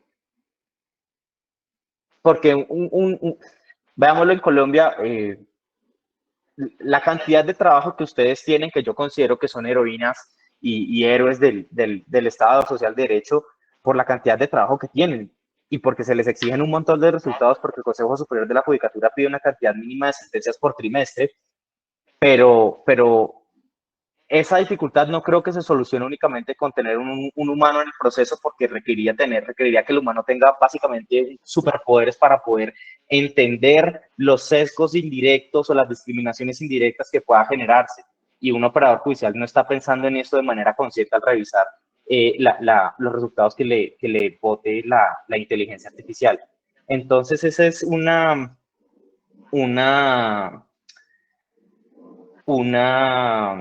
consideración, sin restar la importancia de lo que dijo la Corte Constitucional en la sentencia T323, de que pues la inteligencia artificial no puede reemplazar las labores jurisdiccionales que son indelegables, irreemplazables del juez, y que la responsabilidad final por la decisión judicial reclama exclusivamente en el funcionario judicial. Sí, eso es importante, sí, pero digamos, es la forma usual es que siempre la responsabilidad por la decisión judicial ha caído en el juez. Usar herramientas de inteligencia artificial, yo no digo, o sea, no las estoy Sé que puede parecerlo, pero no las estoy satanizando. Lo que estoy diciendo es que tienen muchísimos problemas y no creo que en el día a día de la práctica judicial la revisión humana de la respuesta sea suficiente para garantizar que no haya una afectación a los derechos, sobre todo una afectación sistemática y una profundización de prácticas contrarias al Estado social de derecho. Vamos acá. Bueno, vamos a la parte final de la exposición, son los, bueno, la parte dogmática, la última parte dogmática de la exposición, que son los enfoques normativos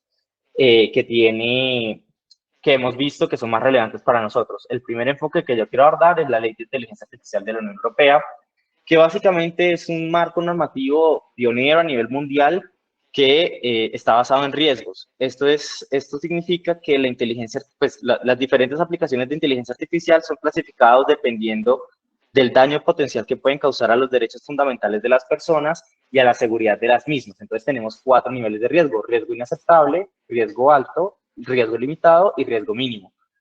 Aquí tenemos algunas aplicaciones que pues son prohibidas, ¿sí? Estos temas de score social, en donde pues dependiendo de tu conducta social o asocial se te asigna un score, lo que te impide acceder a ciertos servicios o bienes, que es lo que se tiene en China. Temas de reconocimiento facial, aquí lo puse pues muy corto, pero estos temas de reconocimiento facial indiscriminado en espacios públicos, eso está prohibido, pero sí se puede, por ejemplo, para reconocimiento, para autenticarse en un iPhone o cosas así. Esto de dark pattern es manipulación es básicamente que la inteligencia artificial use elementos subliminales para influir en tu conducta. Eso es una aplicación totalmente prohibida. Sin embargo, esos son los sistemas de inteligencia artificial, están prohibidos los sistemas de inteligencia artificial que tengan esa intención explícita, pero no quiere decir que no pueda haber manipulación por otros sistemas artificiales que no tengan esa intención. Por ejemplo, los algoritmos de recomendación pues, para comprar diferentes cosas. Ellos también lo que intentan es manipular al comprador, ubicando cierto tipo de anuncios en ciertos momentos, en ciertas aplicaciones para inducir al comprador a que compre determinados bienes o productos, pues bienes o servicios. El riesgo alto, que es donde más nos vamos a centrar porque que es donde están incluidos los sistemas de apoyo a la jurisdicción, a la administración de justicia. ¿Qué es lo que pasa con los sistemas de alto riesgo? Los sistemas de alto riesgo no pueden simplemente ser entregados al mercado, ¿sí? Aquí pueden ver mejor las definiciones. Los sistemas de alto riesgo tienen que cumplir con altísimos estándares en muchos temas, que ya les voy a mostrar la tabla para que ustedes entiendan cómo la Unión Europea los concibe, y aún así yo siento que la Unión Europea se queda corta en la manera en que establece el tipo de protecciones. Pero bueno, ¿por qué la inteligencia artificial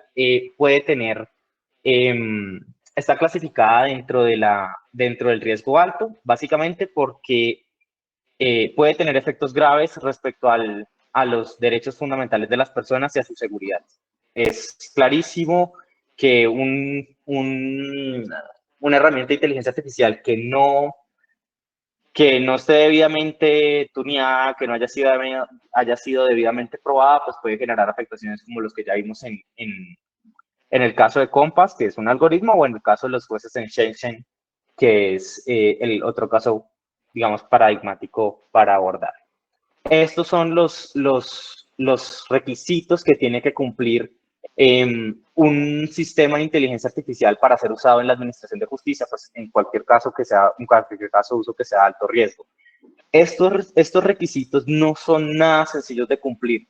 Yo quiero preguntarles, y esto es aquí, digamos, esto es una normativa europea, obviamente no estamos obligados a cumplirla en nuestra práctica judicial, pero me parece que es el mejor benchmark del que disponemos actualmente. Entonces, por ejemplo, para nuestros sistemas, yo quiero preguntarles cómo, o sea, si podemos utilizar inteligencia artificial y estamos seguros de que el creador del sistema usó alta calidad o utilizó conjuntos de datos de alta calidad para el entrenamiento, validación y prueba, con medidas de gobernanza de datos para abordar posibles sesgos y garantizar la representatividad. Nosotros tenemos muchos white papers, muchos blueprints de diferentes empresas, de cloud, de ChatGPT, con una serie de valores, pero pues esos no son elementos vinculantes, esos no son cosas que las compañías tecnológicas famosamente se conozcan pues por seguir estrictamente. Me parece que tenemos que mirar esta tabla y mirar hacia adentro. La Corte Constitucional trata de hacer un ejercicio similar la sentencia T323, pero me parece que aún así se queda corta y es, por ejemplo, este me parece fundamental, el derecho a presentar quejas. Las personas tendrán derecho a presentar quejas sobre sistemas de IA ante las autoridades nacionales designadas. ¿Ante quién podemos nosotros presentar una queja si no estamos de acuerdo con la valoración que hizo un sistema de inteligencia artificial? No sé, al momento de resumir mi demanda, o al momento de resumir o de transcribir mi testimonio, o de evaluar mi testimonio, porque hay elementos de inteligencia, pues hay herramientas de inteligencia artificial que aseguran poder predecir la veracidad del testimonio de acuerdo con patrones en la entonación de quien rinde el testimonio. Entonces, son estos requisitos los que nos comienzan a dar un parangón de cómo debería ser. Yo siento que se quedan cortos, no les voy a explicar por qué se quedan cortos, porque nos quedaríamos toda la vida acá, pero siento que es un buen inicio, pero no es suficiente. Igual yo le voy a pasar estas diapositivas a la doctora Alexandra para que las puedan consultar después. Ahora sí, voy a abordar esto desde un enfoque práctico. Lo de la sentencia T323. Así que, permítanme un segundo. Listo, la sentencia T323 de 2024. El contexto fáctico, para quienes no la conozcan, es que un juez, pues, en el marco de una acción de tutela por una persona presentada, digamos, el accionante era un menor que tenía trastorno del espectro autista, solicitando una prestación de salud. El juez estructura su fallo, toma su decisión y después le pide a ChatGPT que profundice en los argumentos. ¿Sí? Ese es el contexto fáctico y la Corte comienza a analizar si hay una violación al debido proceso en este caso. La ratio decidendi la pueden ver en pantalla. Básicamente la Corte dice que la IA no puede ser utilizada para sustituir o reemplazar las labores jurisdiccionales indelegables e irreemplazables. Esto incluye de manera explícita el razonamiento lógico y humano del juez, la interpretación de los hechos, la valoración de las pruebas y la motivación y adopción de la decisión judicial. Ahora, y aquí es donde yo digo que no se nos escape la tortuga, la Corte establece una serie de garantías fundamentales en el uso de la IA en la administración de justicia. La primera garantía es la del juez natural, es decir, un juez independiente e imparcial implica la condición de ser humano del juzgador, asegurando un juez independiente e imparcial frente al riesgo de sesgos o decisiones parcializadas causadas por herramientas de herramientas de inteligencia artificial. ¿Cuál es un problema que yo veo acá? Precisamente por todo lo que les he dicho, porque los sesgos muchas veces son inadvertidos hasta mucho tiempo, pasan inadvertidos por mucho tiempo y porque la inteligencia artificial necesariamente comienza a modular la forma en que nosotros tomamos decisiones morales, comienza a mediar la forma, las decisiones morales que tenemos que tomar y la forma en que las tomamos. Yo creo que el uso de herramientas de inteligencia artificial no acerca al juez hacia una independencia e imparcialidad, sino que lo aleja de la independencia y la imparcialidad. Creo que una herramienta, yo no he visto la primera herramienta de inteligencia artificial especialmente diseñada para el apoyo a los jueces, digamos, en un Estado social y democrático como Colombia. Y creo que si no está planteado desde el diseño que debe ser independiente e imparcial, lo más probable es que las herramientas sean precisamente parcializadas y que estén asegurando ciertos intereses. Por ejemplo, hay preguntas que la inteligencia artificial considera peligrosas o que generan reportes de bandera, digamos, de bandera roja en donde se le reporta al proveedor del servicio que está teniendo determinadas interacciones con la herramienta. Y yo creo que, por ejemplo, hablar de abuso sexual de menores no nos va a generar una respuesta que sea, con ChatGPT, pues no nos va a generar una respuesta independiente e imparcial, porque lo que nos va a hacer es remitirnos a las líneas digamos, al guión que tiene la compañía para estos temas, para estas conversaciones que se consideran complejas. Yo siento que la Corte tiene una buena intención acá, no creo que sea todo, no creo que todo esté mal, pero no creo que la inteligencia artificial nos acerque a un juez independiente e imparcial. Creo que con el pasar del tiempo, lo que indefectiblemente va a suceder es que el juez va a terminar entregando cada vez más su criterio jurídico a la inteligencia artificial porque somos humanos y somos cómodos. Les voy a mostrar algo para que ustedes lo vean. Les voy a mostrar. ¿Están viendo mi pantalla? Sí. Sí. Bueno, esto es un agente de inteligencia artificial que yo utilizo todos los días en mi trabajo.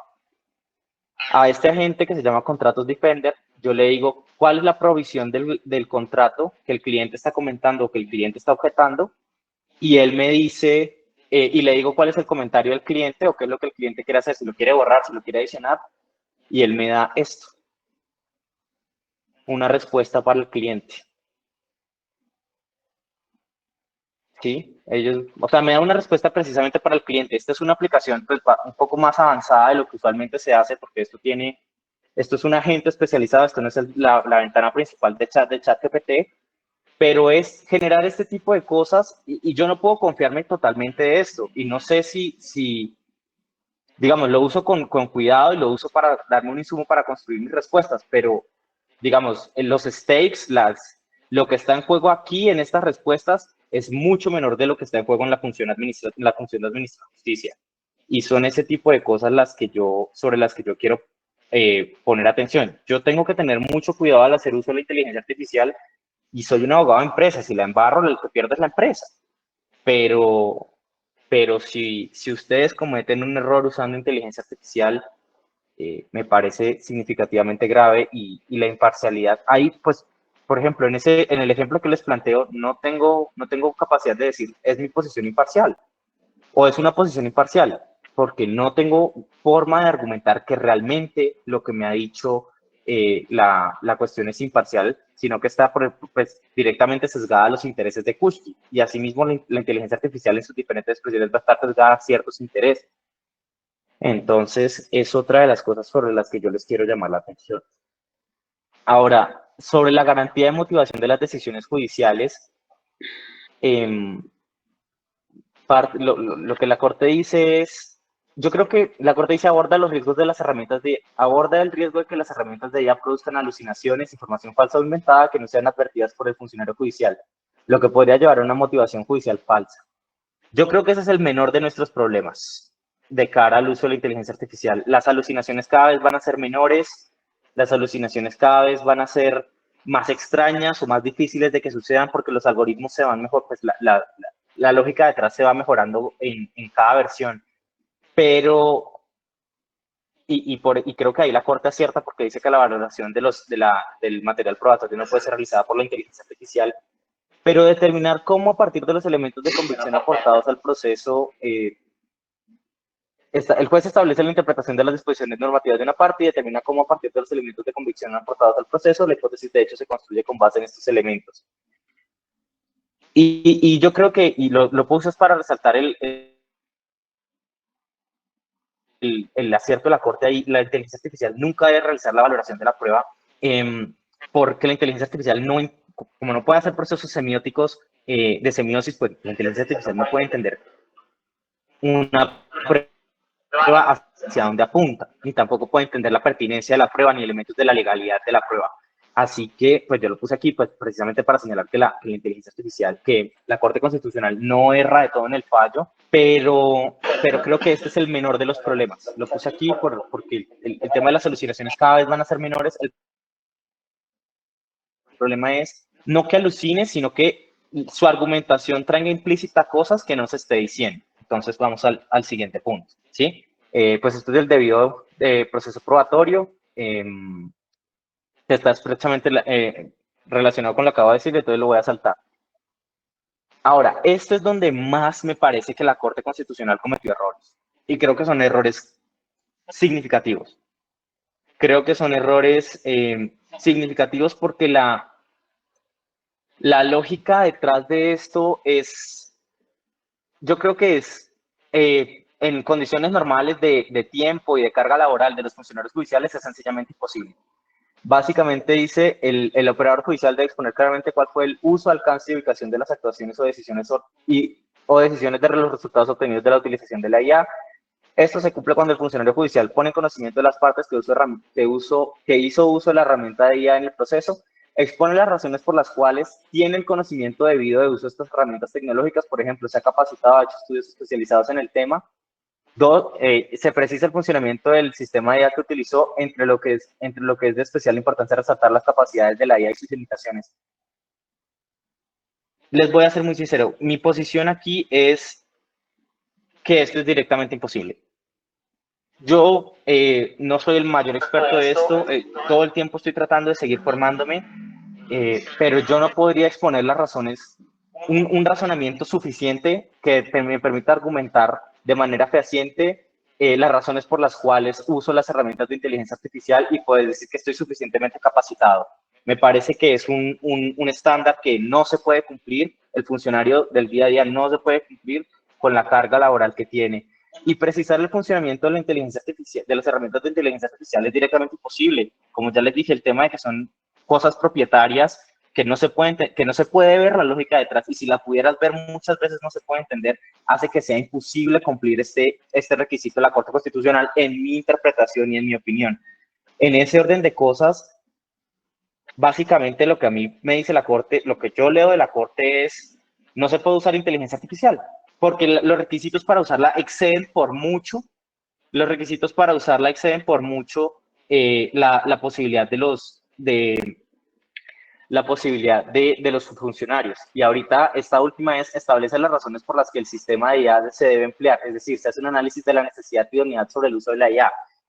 Yo no creo que ningún test de proporcionalidad o proporcionalidad estricta pueda ser superado para el tema de la inteligencia artificial. Creo que la lógica detrás en derecho constitucional sería usar un test de proporcionalidad, quizás no proporcionalidad estricta, pero no creo que supere un test de proporcionalidad porque no es algo que sea imperativo. Yo creo que la eficiencia, y es lo que les dije al principio de la conferencia, la eficiencia del sistema de administración de justicia no justifica los riesgos que esto puede conllevar. Bueno, ahorita les voy a dar unos aspectos prácticos. Pero bueno, sobre la carga de la responsabilidad, este requisito de entender cabalmente los riesgos, la idoneidad y la necesidad de uso de la inteligencia artificial y verificar la información suministrada por esta, yo creo que no, o sea, tampoco es, por las mismas razones del anterior, no lo veo posible, y mucho más cuando aquí dice, el juez o magistrado debe asegurarse que el sistema utilizado está entrenado con datos recientes, suficientes y relevantes para el contexto colombiano de aplicación. Ninguno de nosotros puede aquí dar fe de que ChatGPT 4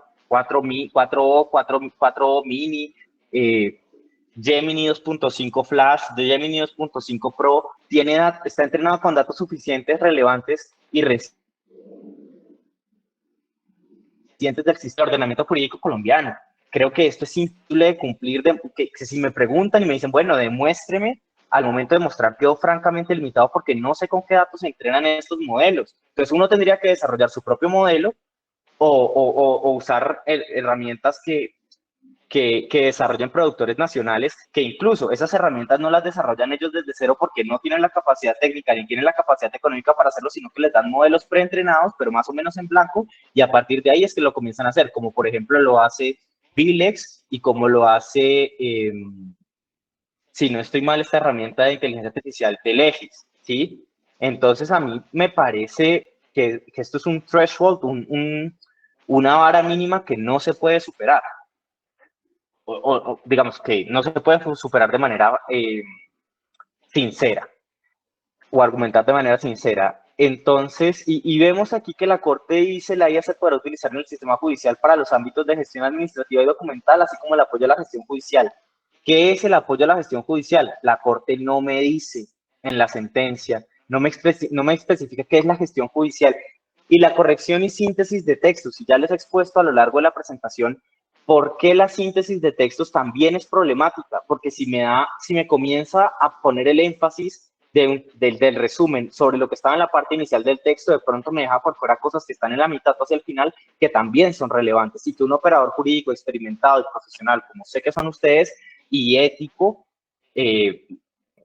creo que no cometería ese error. Entonces, me parece que aquí a la Corte se le escapa la tortuga porque se preocupa por los sesgos y las alucinaciones, y los sesgos muchas veces son indirectos e imperceptibles, como lo demuestra el caso de Compass, y las alucinaciones cada vez van a ser menos y pues son muy obvias para los administradores, pues para las operadoras judiciales, para los jueces y las magistradas. ¿Qué es lo que a mí me preocupa acá?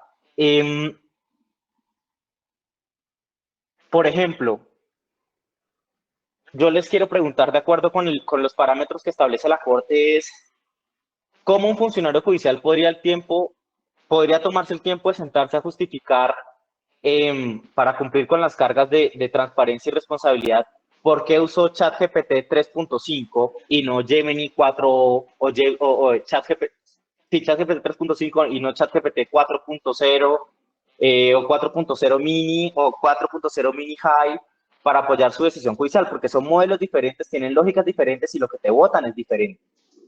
¿Cómo nosotros podemos ir ante el Consejo Superior de la Judicatura el día de mañana o ante, se me olvida el nombre del nuevo organismo, la Comisión Nacional de Disciplina, la Comisión Nacional de Disciplina Judicial, gracias, y decirles, no, es que yo usé ChatGPT 4.0 mini porque es lo mejor en estos temas y porque las pruebas estadísticas de partes de terceros imparciales me dicen que es lo mejor para, no sé, para la generación de texto con razonamiento complejo, qué sé yo. ¿Sí? Ahí comienza a haber un problema. Y, por ejemplo, y esta es una herramienta que está gratis, aunque estas también tienen toda esta inversión gratis, pero, por ejemplo, la Gemini de Google, ¿por qué usar el 2.5, el modelo 2.5 Flash o por qué usar el modelo 2.5 Pro? Esto, en condiciones usuales de carga laboral, el tiempo es directamente imposible para un funcionario judicial realizar una argumentación técnica que esté debidamente fundamentada y que tenga suficiente profundidad para responder a estas preguntas en caso de que algo salga mal. Creo que, y por eso es que yo digo que el riesgo es muy grande para tomarla. Y es mi posición sincera. Entonces, por ejemplo, yo para ayudarme a generar esta presentación para ustedes, me validé Gemini. De la función Deep Research de Gemini, que es investigación profunda, pero esto, o sea, esto lo hice basándome, pude usar ChatGPT, pero lo hice tomé la decisión con un criterio absolutamente arbitrario de que mi sensación es que la funcionalidad de Deep Research de Gemini es mejor que la de ChatGPT, pero no tengo cómo demostrarlo, esto es simplemente intuición, y que lo lamento decirlo así tan crudo, pero ustedes no pueden intuir. Ustedes no pueden intuir. Entonces, creo que lo que dice la Corte es imposible de cumplir. Ah, bueno, les termino de echar este tema. Entonces, como no sabía qué modelo usar para esto, si el Gemini 2.5 Flash o el Gemini 2.5 Pro, generé dos reportes de investigación profunda. Y lo que hice fue evaluarlos, comparándolos a doble pantalla y leyéndolos línea por línea y dándoles siempre el mismo input, las mismas instrucciones. Y los reportes fueron diametralmente diferentes. Pusieron los acentos en temas diametralmente diferentes. Lo que ustedes vieron ahí es el resultado de mi conocimiento previo, de una charla previa que ya había dado aquí en la empresa en la que trabajo, y de los dos reportes, pero no podía basarme solamente en uno de los reportes porque me quedaba incompleto o me quedaba muy superficial.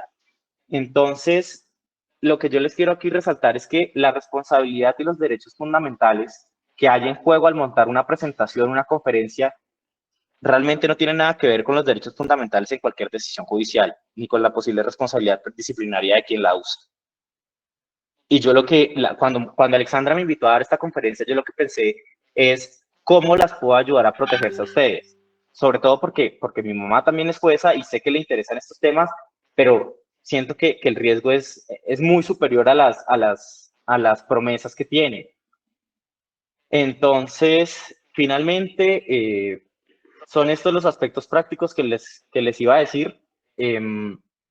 Ahí les dejo una reflexión que pueden leer después en las diapositivas, pero lo que yo les digo es, ustedes como juezas, bueno, salvo que uno trabaja en ChatGPT, nadie no tiene un sesgo racial oculto o no tiene un sesgo de género oculto, como por ejemplo lo tiene Compass. ¿Y qué pasa si el día de mañana se descubre que ChatGPT tiene un sesgo al analizar documentos o tiene un sesgo al analizar no sé, inputs que vengan desde Colombia. ¿Qué tal que las cosas que vengan desde Colombia o de Latinoamérica o del sur global, incluyendo África y ese tipo de locaciones, pues tengan se les asigne un menor poder de procesamiento y no, la inteligencia artificial no se usa al máximo para estos fines, para procesar las solicitudes que vengan de estas áreas del mundo? Son cosas que nosotros no podemos garantizar y que es muy importante que tengamos presente. Además, como ya les merece reiteración, el riesgo de sesgo no desaparece en las tareas de apoyo, ¿sí? Un sesgo en el motor de búsqueda de jurisprudencia podría, que claramente es un problema al momento de argumentar su decisión y de seguir el precedente vertical y el precedente horizontal. Pero, pues, aunque uno diga que un humano puede verificar y supervisar, la realidad del caso es que somos humanos y nos cansamos y tenemos otras cosas que hacer y tenemos otros intereses. Los jueces en Estados Unidos creo que ninguno cuestionó el COMPAS hasta el informe de ProPublica en 2016. Entonces, es eso lo que a mí me preocupa. Finalmente, pues quiero cerrar la conferencia diciéndoles que en última instancia, la llegada de los algoritmos y de la inteligencia artificial a los juzgados y a los tribunales no las exime ustedes de su rol fundamental y heroico de la administración de justicia, sino que por el contrario lo magnifica. La juez no debe ser una experta en las complejidades del derecho, de su rama del derecho, sino también ser una custodia crítica y vigilante de la aplicación ética de la tecnología. La toga, como les decía al principio de la presentación, no puede ser reemplazada por el algoritmo ni por la inteligencia artificial, pero la juez que la viste tiene que estar preparada para comprenderlo, supervisarlo y someterlo a los imperativos de la Constitución y el Estado Social de Derecho. Muchas gracias. Gracias, doctor Alejandro. La doctora Carola está que se habla. Tiene la palabra, doctora. La escuchamos. No, no.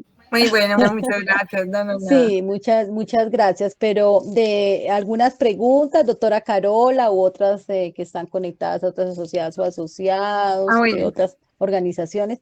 yo Doctora, la escuchamos. observaba que digamos, tal vez yo entré un poco tarde, que la conferencia está dirigida al temor del uso de la inteligencia artificial en la toma como tal de la decisión judicial, porque pues son muchos los procedimientos que existen ya con inteligencia artificial que realmente pues representan o así se ha analizado por lo menos primariamente, escuchado en algunas conferencias que resultan ser beneficiosos, ¿no es cierto? Porque pues ayudan a mejorar ciertas tareas, pero que no tienen que ver con la decisión judicial. Yo entiendo que la conferencia está como más dirigida a la toma de la decisión, a la argumentación, a la valoración probatoria, a como tal al momento mismo en que se administra justicia. También observaba, no sé, doctor, algunos principios, escuchaba en una conferencia hace poco tiempo relacionados con el principio en materia judicial de atribución, ¿no? Y el principio de divulgación, como principios que pueden servir para atribuir responsabilidad, saber que el juez es el que está detrás de la decisión, que finalmente es el que va a responder por la decisión que se tome. Y el otro principio para que las personas, como usted bien exponía, sepan que se ha utilizado inteligencia artificial en esos procedimientos. En la toma de decisiones, no sé hasta qué punto si en todo el procedimiento que va atrás de los procesos judiciales. Mi pregunta está dirigida según su exposición, yo entiendo y quiero comprender si esa es su postura, que el uso de iniciales implica más un riesgo que una ventaja. ¿Es así? Sí, esa es la posición que yo defiendo. Yo considero que los riesgos son superiores a los posibles beneficios, para decirlo corto y sencillo, porque me parece imposible superar los requisitos de la Corte Constitucional. Entonces, de cara a su responsabilidad disciplinaria, que es lo que más me interesa, nunca les vendría a decirles a ustedes algo que vaya a poner en riesgo su responsabilidad disciplinaria. de cara a su responsabilidad disciplinaria es lo que más a mí me preocupa y creo que no vale la pena, por lo menos para el apoyo. Por ejemplo, para la gestión documental, el archivo de los procesos, la recuperación de los procesos, vaya y venga, no hay ningún problema. Pero para cualquier cosa que tenga que ver directa o indirectamente en la toma de la decisión judicial, sí me parece, no digamos impermisible, pero en el estado actual de las cosas, eh, no recomendable para ustedes.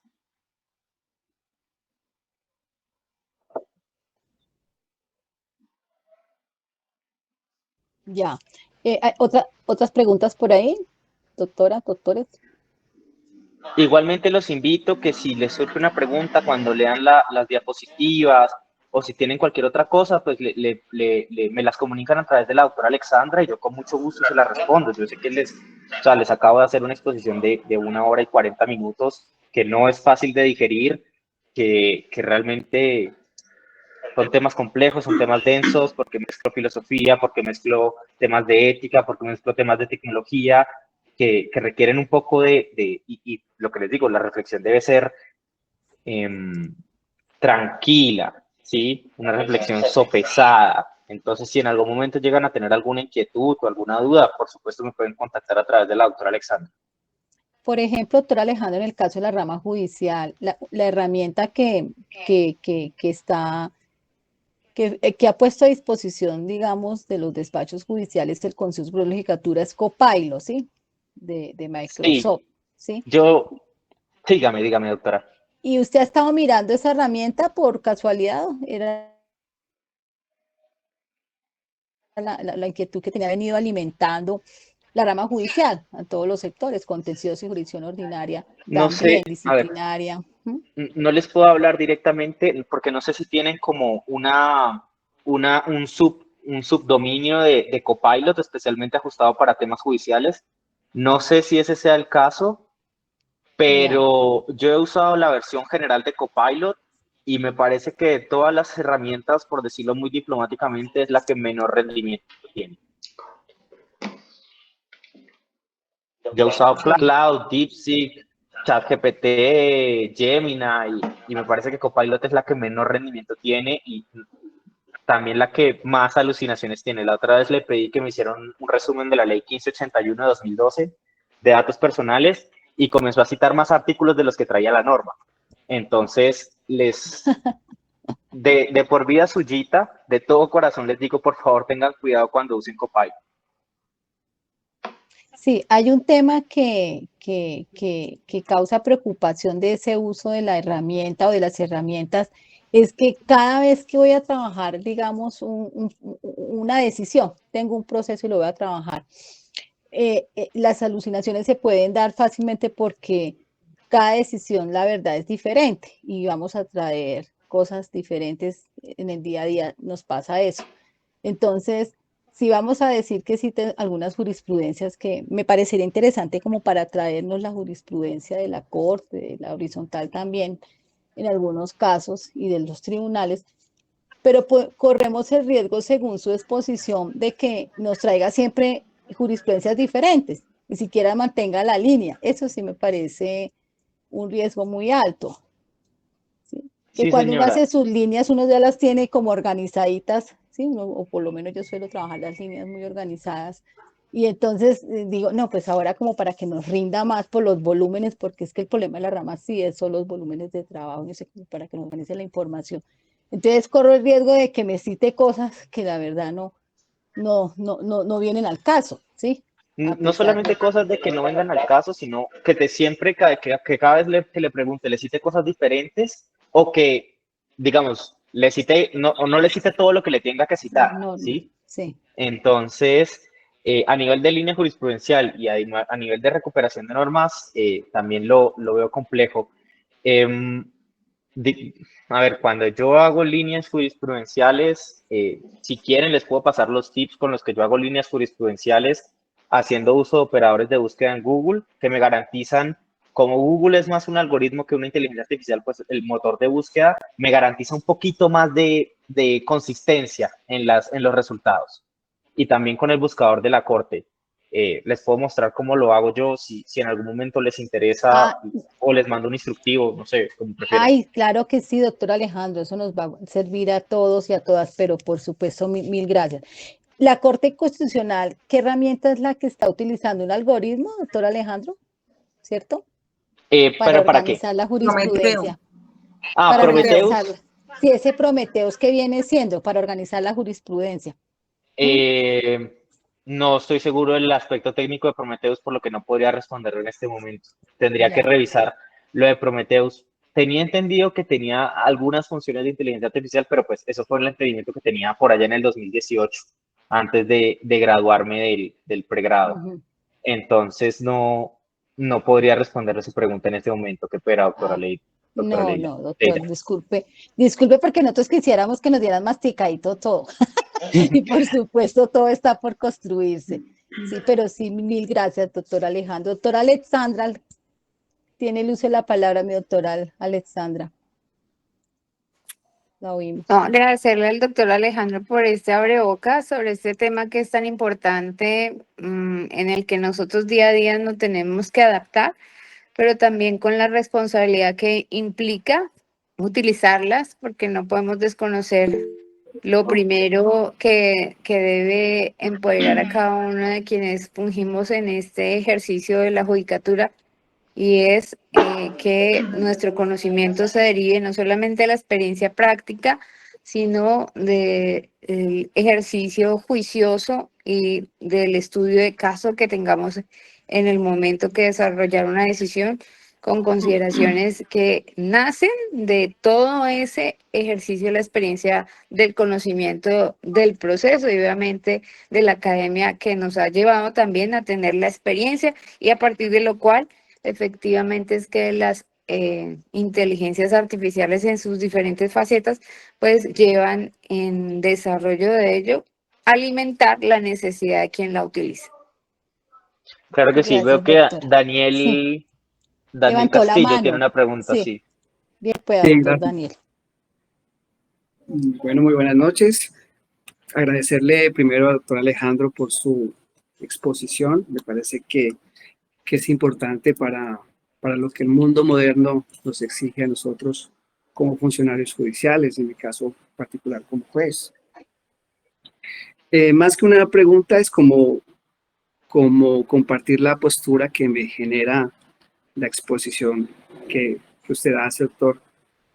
Es que cuando usted le da un nombre a su exposición, usted dice que que se trata de algoritmos, ¿no? La utilización de los algoritmos en las decisiones judiciales. Y cuando hablamos de algoritmos, pues hablamos de programación. Y en el desarrollo de lo que usted expuso, y creo entender, pues esas programaciones pueden llevar a ciertas orientaciones, o en algunos países ha llevado a ciertas orientaciones en cuanto a algunas posturas en las decisiones. Yo considero que todavía no está lista para reemplazarnos a nosotros como jueces, pero para allá va. Cuando en algún momento de la exposición se dijo que la inteligencia artificial comete algunos errores. Y es verdad, nosotros como funcionarios al momento de proyectar una decisión, en la práctica jurídica vemos que una sola coma puede cambiar absolutamente todo. Todo. Y si esta inteligencia artificial omite esa coma, pues el sentido del fallo puede cambiar. Y por eso nosotros tanta importancia le damos a los testimonios, a que la transcripción de ellos sea fidedigna. Entonces, si esta falla existe, esta falla de la inteligencia artificial, pues no está lista. Pero retomo cuando usted dice que se trata de algoritmos y que se pueden programar. Pues todo se puede programar, absolutamente todo. Y esas fallas llegarán en un momento a no existir. Y pienso que, si bien es cierto, hay que reconocer que la inteligencia artificial es una herramienta importante, y que los jueces o los funcionarios judiciales en general debemos, porque también aquí como oficial mayor y encargado de proyectar, también sabemos que la inteligencia artificial es una herramienta importante, bien utilizada es una herramienta importante, y los funcionarios judiciales debemos ir a la par con la evolución y la tecnología, no podemos quedarnos atrás. Pero su postura me gusta, doctor Alejandro, yo comparto su postura, porque es que nosotros debemos defender la posición de los jueces al momento de tomar decisiones. La justicia no se puede deshumanizar. Y consideraría yo que así como la inteligencia artificial evoluciona constantemente y algún día no tendrá fallas, pues nosotros como funcionarios judiciales también estamos llamados a evolucionar. Desde la dogmática, desde el conocimiento, desde la aprehensión de nuevas posturas. Nosotros como seres humanos también podemos evolucionar. Esto no es únicamente de la tecnología. Y nuestro compromiso, considero, debe ser ese, como funcionarios judiciales, evolucionar, tomar mejores decisiones desde la humanidad. Y este tipo de actividades hacen precisamente eso, que los jueces evolucionemos desde la humanidad para decidir mejor. Por lo menos hoy aprendí que la inteligencia artificial es una herramienta. Es una herramienta que debe manejarse con responsabilidad. Como lo dijo la doctora Carola, pues nosotros somos los que asumimos el resultado pues, de nuestras decisiones. Tenemos esa gran responsabilidad y no la podemos endilgar a nadie, ni a nada. Entonces, solamente compartir mi postura. Muchas dudas las resolví en el transcurso de su exposición y mucha información nueva que me gustó y que le agradezco a usted y a las personas que hicieron posible hoy pues esta videoconferencia. Muchas gracias. Muchísimas gracias, doctor Daniel. De pronto por ahí, lo único que yo le diría es, creo que nunca vamos a poder programar o aprender sí, a programar, a incluir dentro de un código, cualquiera que sea aspectos humanos como el amor, la sabiduría. Son cosas que creo que realmente escapan al campo de la informática y que siempre van a escapar, no porque no se puedan definir en términos semánticos, sino porque su esencia escapa a la lógica misma de las máquinas. Es algo que creo que considero que está por fuera. Y son ese tipo de cosas, la sabiduría, la compasión, que también están dentro de las providencias judiciales, así no sea la providencia definitiva, una medida cautelar puede ser un acto de compasión del juez. Una medida cautelar en un sentido o en otro puede ser un acto de compasión del juez y que aunque de pronto digamos, a nivel jurídico no esté obligado, creo que hasta ya no va a llegar digamos, la programación. Pero el resto le agradezco muchísimo su intervención. Me alegro poder haber aportado elementos que ustedes hallen interesantes, que ustedes hallen cuestiones para reflexionar.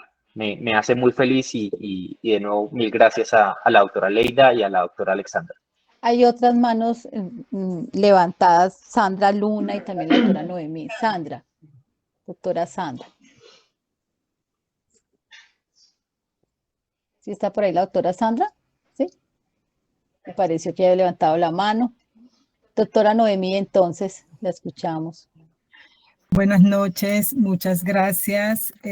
Pues para agradecer a la asociación por la organización de esta charla, que realmente en verdad ha sido muy, pero muy interesante. Hemos aprendido muchas cosas. San Andrés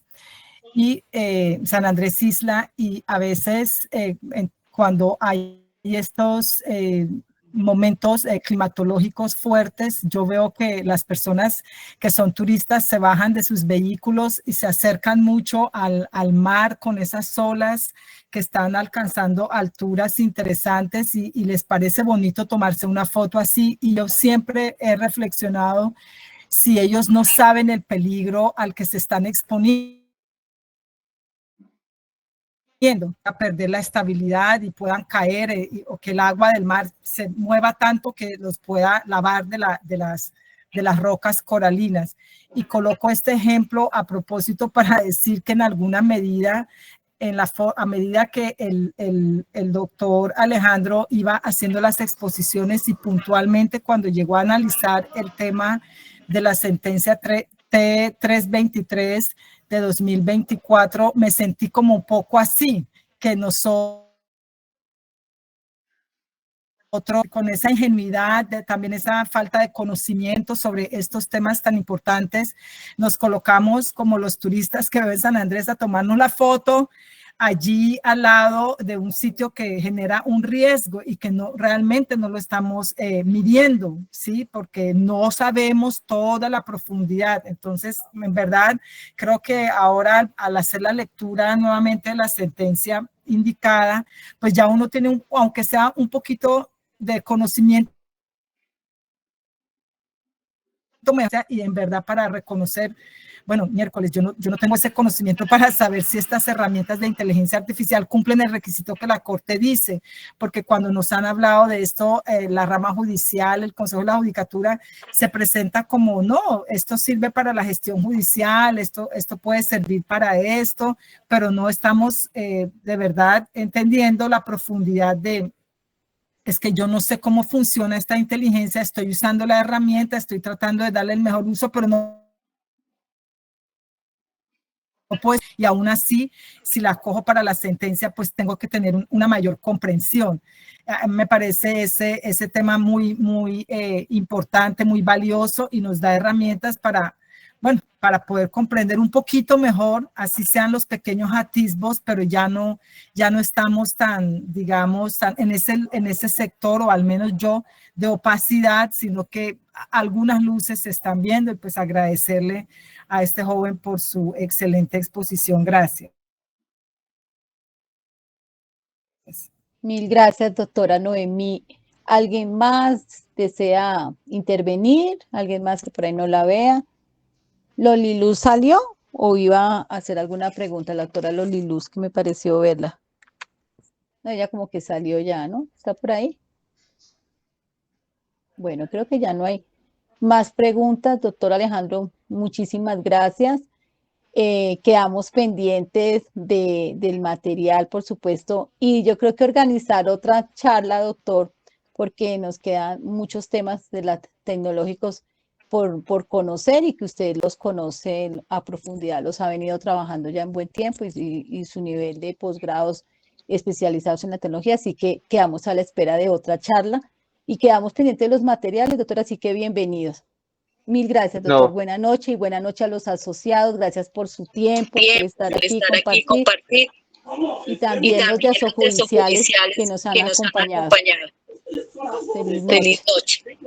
Que estén muy bien.